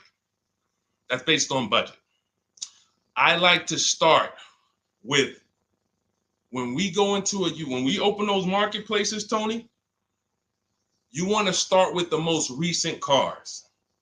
The first thing you're doing when you open up the marketplaces, y'all, first of all, we're creating accounts. Out of all those marketplaces I named, 6 or 7 of them, we use 8. We use eBay Motors, we use Carfax.com, we use Cars.com, Autotrader.com, CarGurus.com, Carvana, CarMax, Driveway, and that's 8. 7 of those, or 6, allow us to create an account. Why is it important to create an account? So that every single new car that matches our criteria, as soon as it's listed, we get a notification. The people who have that notification on, most of them don't know how to assess the market like I'm showing you. So even if they get a notification that the car was just posted, they're not going to have the information to take advantage of it. They're going to hesitate. What we do is the first thing we do after we create our account is we're now assessing the market. Where's the low prices? Where's the high prices? And I'll usually go 3 years back, sometimes 4 years back, and let's assess the market. Now, I have another calculator in the, matter of fact, let me show this to you guys. I have another calculator. It's called the Perfect Budget Calculator. The Perfect Budget Calculator. What this does, you guys can't see this on YouTube, but you can see it on you can't see this on TikTok. But if you go over to YouTube, Facebook, or Instagram, you'll be able to see what I'm sharing right now. Now, what often happens is, let me share this. Hang on. Boom. Okay. So now what often happens is a lot of you will say, I could put down $2,000, but, if I don't have to, then I won't. Or, if you get a car and you pay $15,000, if you pay $500 a month for 5 years, that's a lower price you paid than paying $500 a month for 6 years. So ways to manipulate our budget is to shop within our budget for a shorter loan. This is all stuff where I said, okay, people don't know they need to be doing this. So let's make a tool that does it for them. And this is, you get access to this when you get your copy of Cars from Home, my book. So let's say we do something called an equity assessment. Everybody who has a car, remember I was mentioning a little while ago, we go to these websites, Driveway, all these, and we find out what our car is worth. Let's say you're like, man, okay, if I sell my car to CarMax, I'm actually going to have $3,200 of equity. All right, so when I sell, I'm going to put that into my budget. All right, now my down payment, max I could comfortably do is $1,500. That's max. Now, we use the average interest rate. And in my book, I give you a link to see what the average interest rate is at the particular time you're going to be shopping. Let's just say it's 6.9. Now, we enter a comfortable monthly payment. Let's say you're like, all right, I don't want to go any more than $425 a month for 6 years. That's my max. You enter your state so we can pull the taxes and we can pull the fees. New Jersey, calculate budget goals. Now it's going to ask you a comfortable monthly payment on a 5-year loan. You might say, all right, same thing. I still don't want to go over 425 no matter what. Perfect. What this does is create multiple goals. And it creates multiple goals. It creates a starting point. Now, if you find a car at this price, $18,776 or less, you can do a 5-year loan, use none of your equity, so this will go in your bank, and use none of your down payment. Now, next goal may be, okay, $22,000 or less. 6-year loan, no equity, no down payment. So the first two goals are no money down goals. If I find a car anywhere in these price ranges, I can do these deals, no money down. Now, this is one where I use my equity, but no down payment. Goal number 4, I use my equity for a 6-year loan, no down payment. Now, goal number 5. Now you can see the price of the car is getting higher. Use equity, use my use equity and down payment, but it's 5-year loan. And then here is your max budget. Your max budget, which is fine. There's nothing wrong with if you find a vehicle that, once you use this and you find the best price vehicle, as long as you are under this number, you are fine. The problem is when you go over that number. The problem is when you go over budget. All of these goals are your budget. So when I got my Infinity truck, I got my goal out. It was my fourth goal. Now, this is how you make sure when you go out to shop and look, you'll notice, look at the top. What does it say?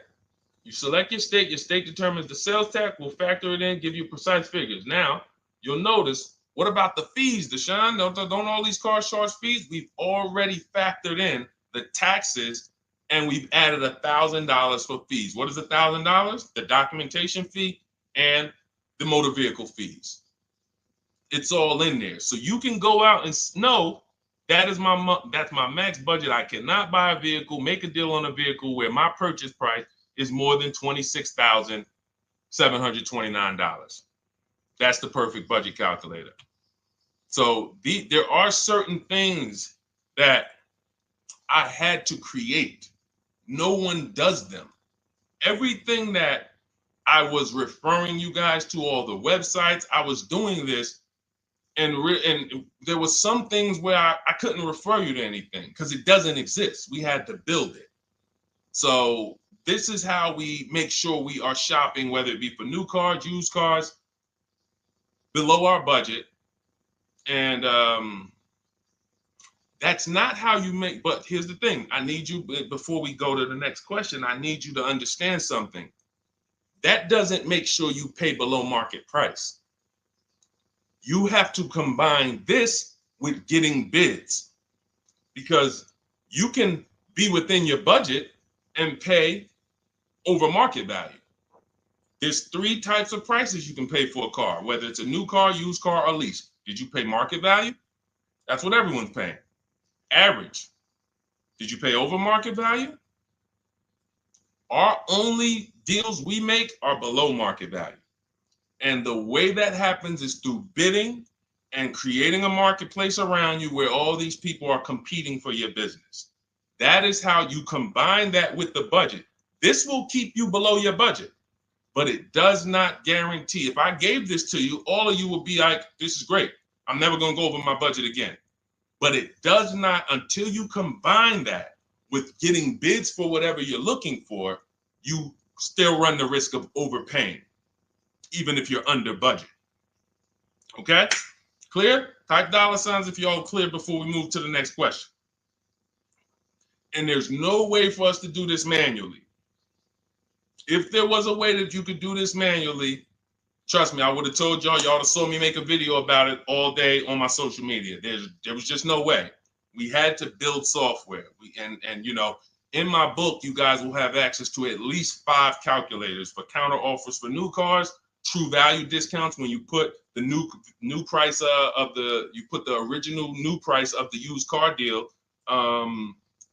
whatever used car you're buying, you put the new car price in, and then you put in the asking price, and it tells you the true value discount, perfect budget calculator. We have at least 5 softwares that I've custom built, and to make sure you guys get great value. So again, I didn't want to be the person who said, you guys know, there's plenty of people who be like, man, the value I'm giving you guys, I'm gonna charge $2.99 for the book. Whatever. The people who pay, they'll save the money. And the people who pay, there'll be some people, because some people are gonna pay, they just see value. Poor people look at cost. Wealthy people look at value. People who are into financial literacy they don't ask themselves, how much does that cost? They ask themselves, what's the value I'm getting from that? And I could have said, well, you know what? I'm going to help you pay less than everyone on new cars, used cars, leases. We'll do $200, $300 for the book. And I only want to sell it to 1% or 5% of the pie. But at the end of the day, my mission is to help as many people want to be helped.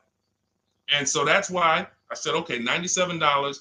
But even our welcome offer, you got a chance to get it for $24 if you get there before the 30 minutes is up. Okay? YouTube link, get your copy. And make sure you save the support email, guys. If you see it scrolling across the screen.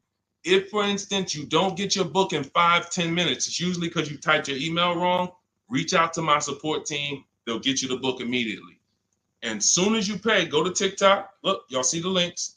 Go to my bio on YouTube and Instagram. Get your copy. And as soon as you pay your $24, there's going to be a page that says screenshot this page. Right on that page, you can access your book. I want you to have the book immediately, but I also, in case some of you type wrong, big thing, we fat finger stuff. I want you to have the support email so that you can reach out to my team so we can make sure that book is in your inbox so you can use it and start saving money and building confidence. Okay, Dolan, next question, man. Let's keep it rolling. Okay, there's something about Mary on Instagram. I bought a car as is, and in less than a month, motor lock, can I sue for selling me a lemon? Not a lemon law attorney, but that is not what a lemon law case is based off of, in my understanding. Lemon law case is based on you buying a vehicle and the same thing continuing to go wrong at least 3 times. That's a general overview of, what the lemon law process is. And if y'all are enjoying the broadcast on TikTok, can y'all just double tap the screen and keep running those likes up? Every time y'all do that, y'all help TikTok bring more people here, and I appreciate it. If you're going to spend some time with us and, every time just you hear something you like and you're like, man, we got to share this. Oh, and shout out to Madhu for sharing. Here's the thing. I made a video about this the other day because a friend of mine got a used vehicle and the transmission went out on him in about a month. So it wasn't the engine. But when you buy a vehicle as is, it's very tough for you to have any recourse, anything that you can do, because you're signing a contract that specifically says as is. It's very tough. What I would do if I was you, because the damage is done, I just find out what it would cost me to put a used engine in the vehicle, rebuilt in a used engine, salvage yard. You need to, and especially if you're buying cars that you're paying cash and you're buying as is cars, these are probably cars that are under 10 grand, 12 grand. You need a mechanic. See, because that's a strategy. There is a great strategy called buying inexpensive cars and having a local mechanic so you could do what's right. Oftentimes you could drive those cars for a year or two and sometimes sell them for what you got for them because you've outlived the depreciation. Those cars are not depreciating as much unless you overpay for them. If you overpay for it, then it's going to drop because you overpaid for it. But if you pay a great price on some of these vehicles, you can oftentimes win with this, but it requires skills. One of the skills is, how do I avoid engine issues, transmission issues? So a couple things for those of you who may be going this route, you need to narrow your search down thoroughly based on title history, service records, accident history. That oftentimes you'll see, if I typed in right now 2018 Subaru Outback longevity. That's one of the things we do. It's in the 4th step of my book. Before we get prices on anything, we do a quick 5-minute search to make sure these aren't bad cars. There are bad cars out there, but there's data that shows us.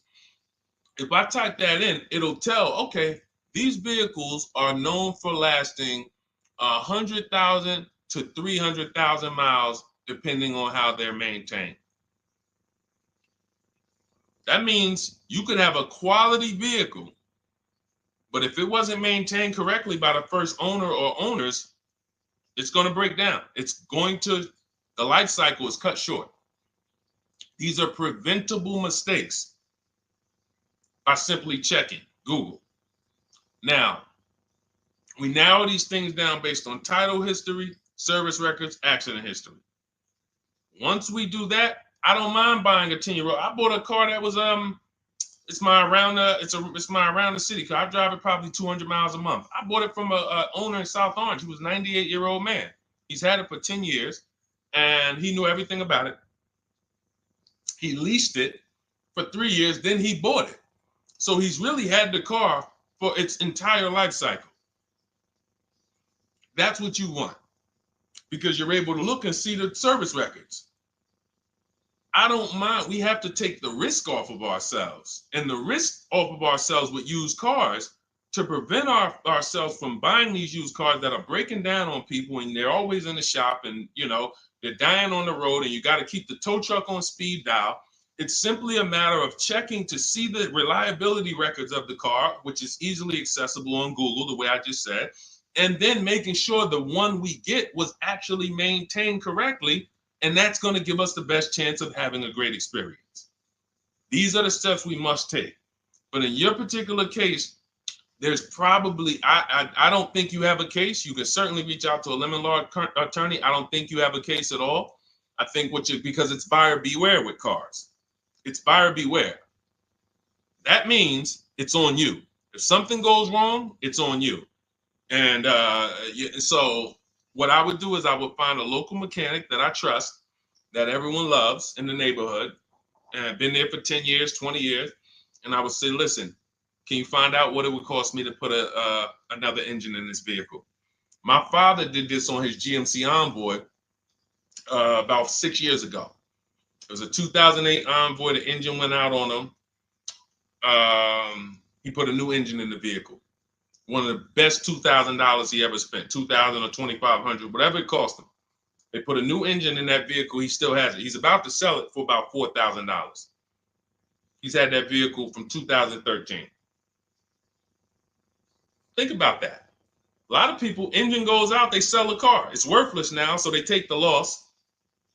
Meanwhile, man, let me come up with $2,500, and I still got no car payment for the next 6 years.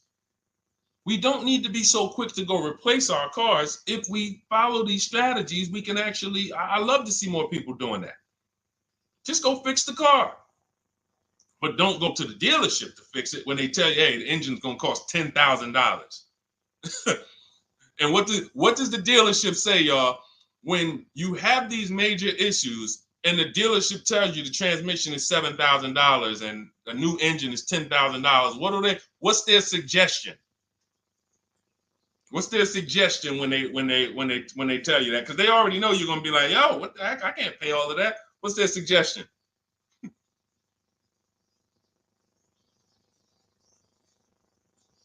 see, let me give y'all some time to type. I just want y'all to know, like, this is how the system works. So I know somebody. Look, thank you, J. June. Trade it in. Thank you. You see how we can? Oh, look, N.Y. Anderson, buy a new one. So what they do is, exactly, Victoria, they're going to suggest a new vehicle. So if we know, now watch this, as your vehicle is worthless, you don't have any opportunity to put it on a competitive market to see, well, how much would somebody pay for that? They've already assessed the value, and they want to structure your deal, have you take that major loss for that engine, They're going to put the engine in for a lot less than that, and they're going to resell it, and now they sold you another car. When you could have just literally went to a mechanic, got a rebuilt or got a used engine, put in that vehicle, cost you $2,500, maybe $2,000, and literally you're on the road for another couple years with no car payment, keeping money in your household versus now I'm in another $400 a month payment. Okay? This is what it's about. And if you're like Deshone, well, I don't want to keep a car that long. We talked about you earlier. You shouldn't be buying cars. Because the keepers on here who keep cars 8 years, 10 years, who has a car they've had in their driveway for more than 8 years? Type the number of years. I want to explain something we're gonna help a couple people learn a lesson here about themselves, because they're gonna be like, they're gonna realize they're not keepers. Look, look, we need to show people, because some people think, oh, I keep my cars a long time. I keep them about 6-7 years. We need to show that that's not a long time in the world of cars and depreciation. So Michael, 15 years. Michael got a car that he's had for 15 years. Let's go. Type the number of years you've had it if it's more than 8.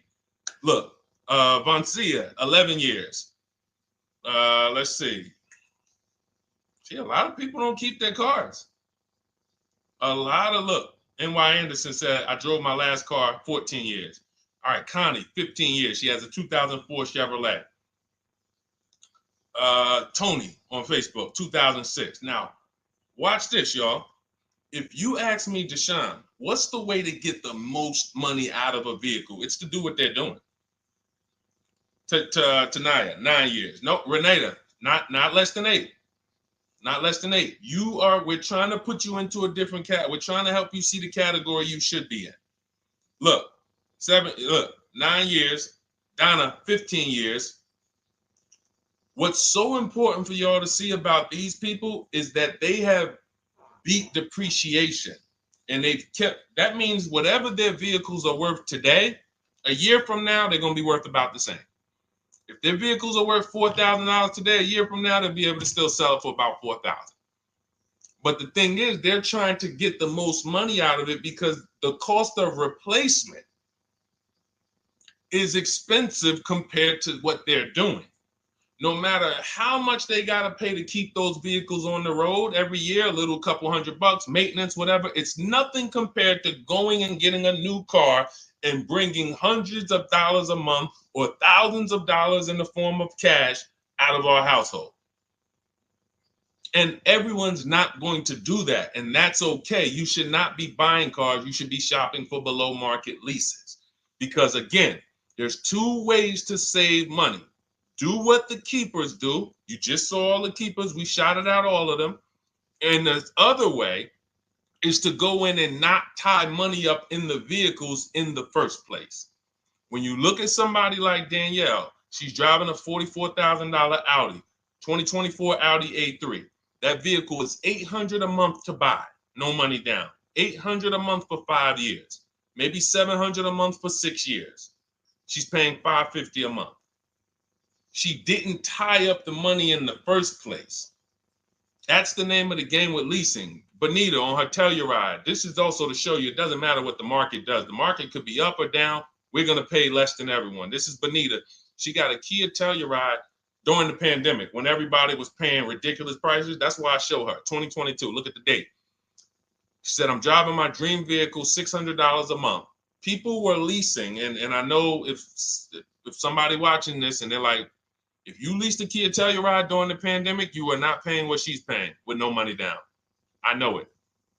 I know it. People were DMing me, Deshone, I want a Telluride. They want $900 a month for them. I know people weren't paying $600 a month, but she came in, used our bidding system, used the same strategies you're going to have access to in my digital book. She got $600 a month from home without being in a dealership. Her dream vehicle. This is how you win. You're either going to not tie up your money in vehicles. You're going to drive new vehicles that don't have problems because they're always under warranty and you're paying cents on the dollar compared to people purchasing. Or you're going to be a keeper like Michael and like Donna and like the people who said, okay, I'm keeping my vehicle this long. That's why in my book, it's 7 steps. But the first step is to ask yourself how many years you're keeping your next vehicle. That is the first question I would ask you if you and I were shopping together. My first question to you would be, Michael, how many years you want to keep the next vehicle? 8 or more or less than that? If you said to me, Deshone, I'm going to keep it at least 8. All right, let's go for the purchase. New or used, depending on budget, but we're purchasing. We need to find a below market purchase. If you said, Deshone, I'm 6 years max. I can't see myself keeping a car more than 6 years. All right, we're going to shop for a below market lease. Because the money you're going to spend in a below market lease, when you get these below market lease deals, not commercial leases, not what you see on advertisements, those are ridiculous prices. We don't pay those prices.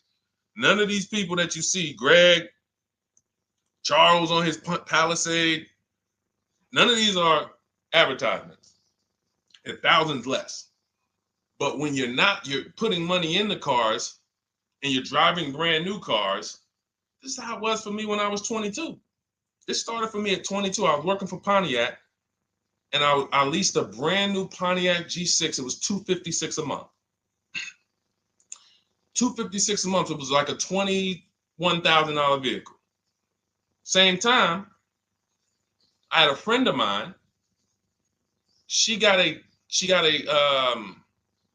I don't want to say it because she might be watching this, and this is no shot at her. I didn't understand enough to teach her back then because I was new in the business.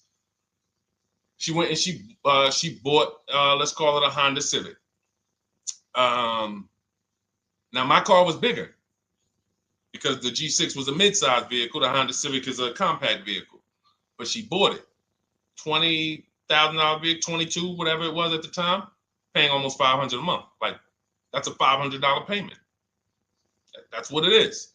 So my young household, I got a newborn daughter. I got a new car I'm paying $256 a month for. Same time, it's got families around me there in their 20s, but they're paying $500 a month. This is what showed me, wait, something's going on. And I never stopped. I bought a used car at that time, but since I've had 4 Infiniti leases, I've had a Jeep Grand Cherokee lease, and people always think, "Gee, you must be paying ridiculous money. I see you get new cars every 3 years, but they don't." I'm driving $40,000 cars, $45,000 vehicles. I never paid over $400 a month. Not one of my lease payments was ever. I remember I got this Jeep Grand Cherokee, and it was a $35,000 Jeep Grand Cherokee Laredo, 2018. When I got my offers, the best offer was $330 a month. 12,000 miles per year. And that's what I was driving. If I was driving 15, I would have bumped it up to 15,000 miles per year. I got $330 a month. I went in there and I gave them $330 for that Jeep Grand Cherokee, and I drove off. $35,000 vehicle. This is what I'm telling you guys. This is what is called deal structure. If your deal is not on the right foundation, if you buy but you should have leased, you're overpaying by thousands and thousands of dollars. And you're going to have subpar vehicles with that run out of warranty, and you're going to have the same payment. You're going to have higher payments. I need you out of these two categories. I need you in one of these two categories. I'm either going to keep my vehicle long enough to beat depreciation, 8 years or more, or I'm shopping for a below market lease. I'm not going to be stuck in the middle no more, buying vehicles and then selling them while they still have a loan on them, negative equity and all of this stuff. This is paramount.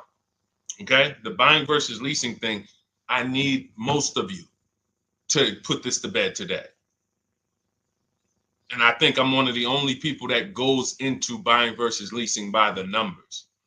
It's not opinion based. It's not, oh, I think you should lease if you're depending on the car here. It doesn't matter the car. Doesn't matter the car. You can see Teddy's, let's show Teddy's luxury. Teddy got a BMW. Doesn't matter. He wasn't going to keep it 10 years. Look, goes on a BMW 2024 i4 M50. It's a $73,000 vehicle, $856 a month. $856 a month. Look, he said the dealer's initial offer came in at $937 using the counter offer calculator.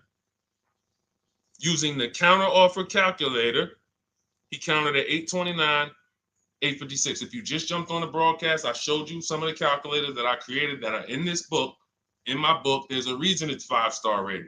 There's a reason people that you can go read what your peers say about that book. Get your copy for 75% off. It's in my TikTok bio. Click that picture of me. Click the link. Same thing on Instagram. Go to my bio, click the link, and you'll see a button that activates a 75% off book. And if you're on YouTube or Facebook, it's in the comments section. 30 minutes only. Get your book so you can have access to all of this. Unless you just have an incredible memory and you can remember everything we talked about over the stream, but none of you can. I know none of you can. That's why, I mean, I couldn't even do it. It's just too much. We're talking about used car strategies, new car strategies, lease strategies. You guys, you're not gonna remember all of that. But anyway, let's go. All right, I think we got time for a few more. Go ahead, Dolan, keep it rolling. Make sure you guys screenshot the support page. As soon as you pay for your book, the book is on the thank you page. Remember that. I don't want you, I send you the book 2 ways. As soon as you pay, it says access your link below, open it. You can click it and save it right to your phone or computer right then and there.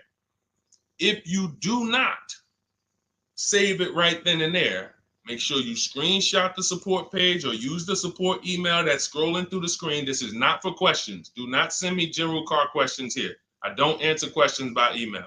That is strictly for those of you who have your book and you're like, or you paid for the book and you're like, okay, where is it? It's usually because the email was wrong. That's okay. Hit that support email so that my team could send you the link out so that you can have your book today and start digging into it and using it. Even if you're not shopping right now, you can still map a plan out. Go ahead, Dolan, shoot the next question up.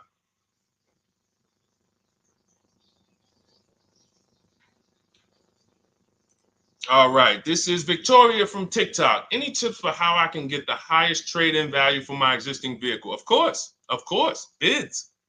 Bids. First of all, you just said a curse word. You may not know, but we don't use that T word here because you're never going to get anything. You're not going to get a max value for anything trading. We are fortunate that we have the opportunity to get bids from cash buyers in the market. And I'm not talking about cash buyers like Facebook Marketplace where a person, it's one of your neighbors from your town coming to look at your car. I'm talking about institutional cash buyers. People who cut a check instantly and, they do an inspection. That Jeep Grand Cherokee I sold to CarMax, they were the highest bidder 3 years ago during the pandemic. I'm not going to tell you what I made because those values don't exist anymore. So it just doesn't even make sense. But, those of you who were watching my videos earlier 3 years ago or using my tips, you guys cashed out and made ridiculous money. When corporations were trying to make money on people, we made money too. But CarMax won the bid. I went down there. They did an inspection on the vehicle. They came back. Accounting department came, cut me a check. I walked away with a check. That's it. You don't want to trade. You want to sell. You want to break your not even break your transactions. I need you, Victoria, to realize there are three transactions in a car deal.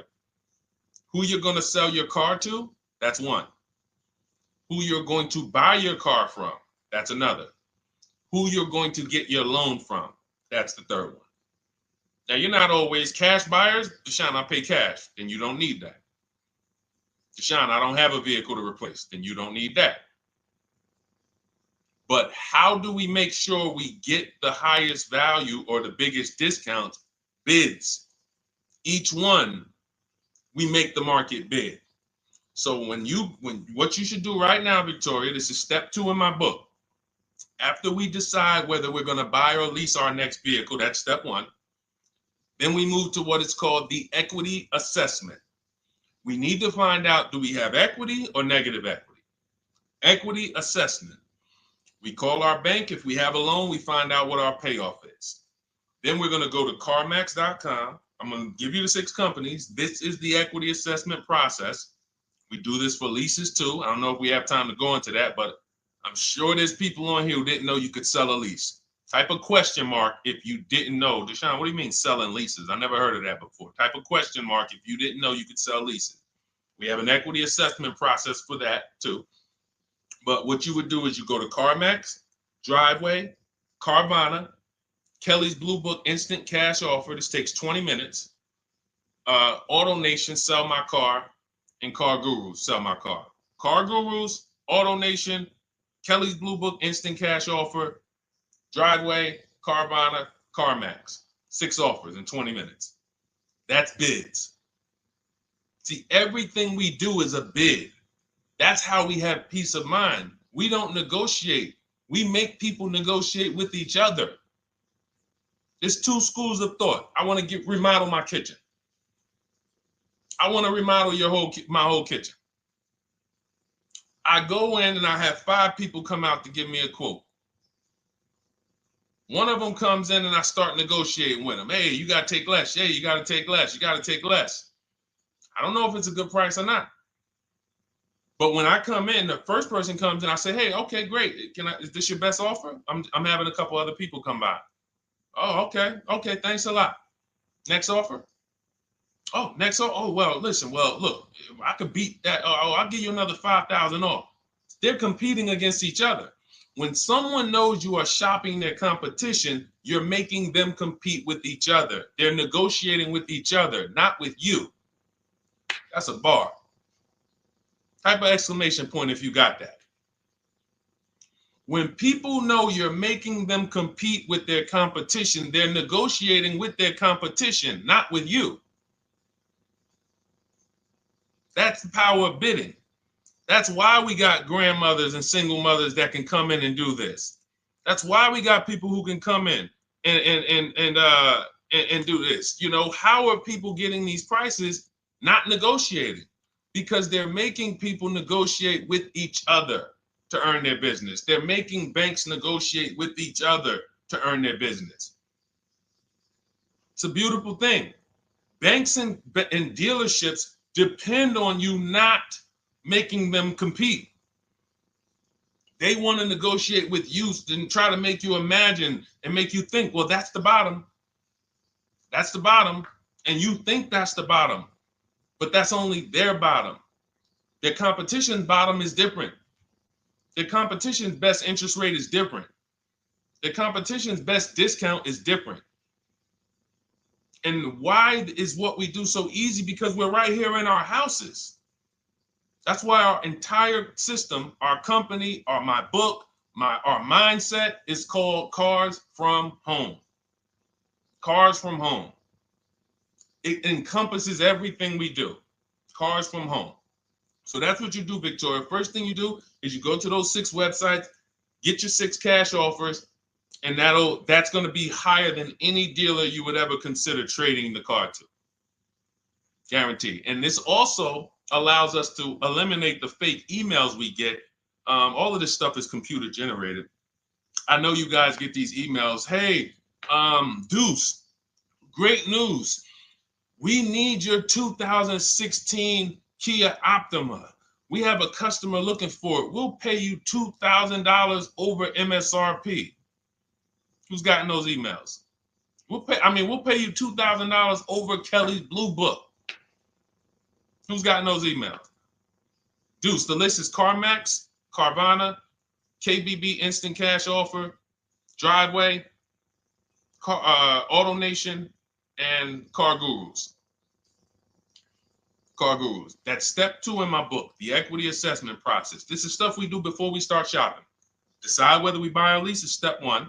That's going to put our deal on the right foundation. Step 2 is the equity assessment. Everything we do is a path. It's a clear, easy path. Okay, so yeah, I forgot the question that I just asked, but let's go. I could already tell. See, I could tell when I'm winding down because y'all could tell stuff will start blurring to me. That's why I'm like, see, and if that happens to me, I know it happens to you. Like that's why I'm like, listen, grab your copy of Cars from Home. It's a digital book. You'll have it in your inbox in minutes. It's continued updates. I probably updated that book 5 times since we originally launched it. Added calculators to it. Those weren't in it originally. I've added the calculators. I'm committed to making stuff better without being like, imagine this. Oh, well, you bought volume 1 of Cars from Home, but I just put a new tool in, guys. Now you're going to get volume 2. And now every time a website changes, you got to get volume 2 and volume 3. And 5 years from now, you're getting volume 9 each time. It's like, no, literally one-time cost. And I can't tell you if that'll be around forever. I can't tell you that. I can't tell you 3 years from now, I'm going to be giving free updates of the book. I don't know. But I know today, that's what it is. Everyone who gets their book, you get free updates as I update the book. Because there's value in that. There's value. I can send an email out to people every 3 years and ask them, hey, did you enjoy the book? They're going to say, hey, yeah. Well, here's the thing. My new version is this. There's value in that. It could just be $24. They're already a believer. Someone who used the book's already a believer. So they'd be like, yo, the new version, oh, I'm about to shop again. $24. I'll pay it again. It's the best money I ever spent. But for now, I'm not doing that. Those of you who have the book, you will get free updates, and we'll keep you on the list to make sure you always get free updates of the book. So your link for 75% off is in the YouTube comments. It's only good for 30 minutes.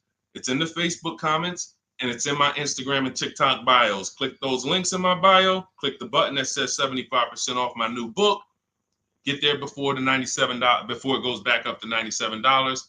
And make sure you save the support email, guys. Screenshot the support email. It's scrolling across the bottom of the screen. If that book is not in your inbox in 5 minutes, I want you to email my support team. Make sure you check your spam. And I also want you to, as soon as you purchase, you'll see, I say, hey, access your book below. So there's a link where you can click, open it up, get your book immediately if you want to download it. But I also email you a copy. But make sure you save the support email just in case. And again, that email is not for questions. Okay, it's not for car shopping questions, nothing like that. That's only to make sure you get your book. Okay, so great. Listen, great job. We've been on here about 1 hour and 20 minutes. Great questions. You guys know I like to go into detail in these questions. I would love to be able to get through 100 questions in 1.5 hours, but that's just not the way it works. We're not talking about buying, $100 items here. If we were talking about house buying, we'd have to go into detail. These are major items. This is the most expensive item y'all are going to buy behind your house. Think about that. And think about how many people are there to protect you when you buy a house. Think about how many people have licenses. See how that question got asked earlier? Can they sue if it was a house and they did you wrong? Sure. You can go before the real estate commission. People can lose their license. People can lose their ability to practice real estate. If they did something unethical, you can bring them before a court and a judge, and you can have recourse. You can get, justice. Cars, you got nobody. No one's licensed. The person who's helping you buy your car that you're sitting there negotiating with, which I want you to stop, they might have just got that job. And they didn't get that job because they're a finance expert and they're someone who understands how to help you, because they're not going to ever make you compete against. They're never going to put you in a position where you can make them compete. They'll say, hey, let's negotiate. But here's the thing. That person just got a job because, you know how many people walked in a dealership with a good smile and a good personality? 2 weeks later, they're selling cars. These are the people that are helping you. They're not licensed. They didn't go through school. They didn't go through ethics training. They didn't go through any of this stuff that realtors and brokers have to go through to help you buy houses. So when you get your car, it is on you. That's why you want me working with you. You want my blueprint. You're not by yourself. You're watching my videos. Once you get my book, you can stop watching my social media videos. I don't want you watching my social media videos if you have my book. It's just going to confuse you, because what my social media videos do is warn you what not to do. That's what my social media videos do. Don't do this. The worst thing you could do is this. The worst thing you could do is this. Don't do this. My book is teaching you what to do. It's telling you what to do. It's not an education book. It's a do this first. Step 1, do this, do this, do this. Step 7, hey, congratulations, we're taking delivery. We're not focused on that. So once you get my book, you don't have to watch my social media videos ever again. And I want to say that because a lot of people will get the book and still be watching them and trying to piece it together. You got my blueprint. You don't need those videos anymore. Okay? So always a pleasure, y'all. God bless you. To those of you who have your book, make sure you email me when you pick up your cars, send me all the details. Deshone, check this out. This is what I got.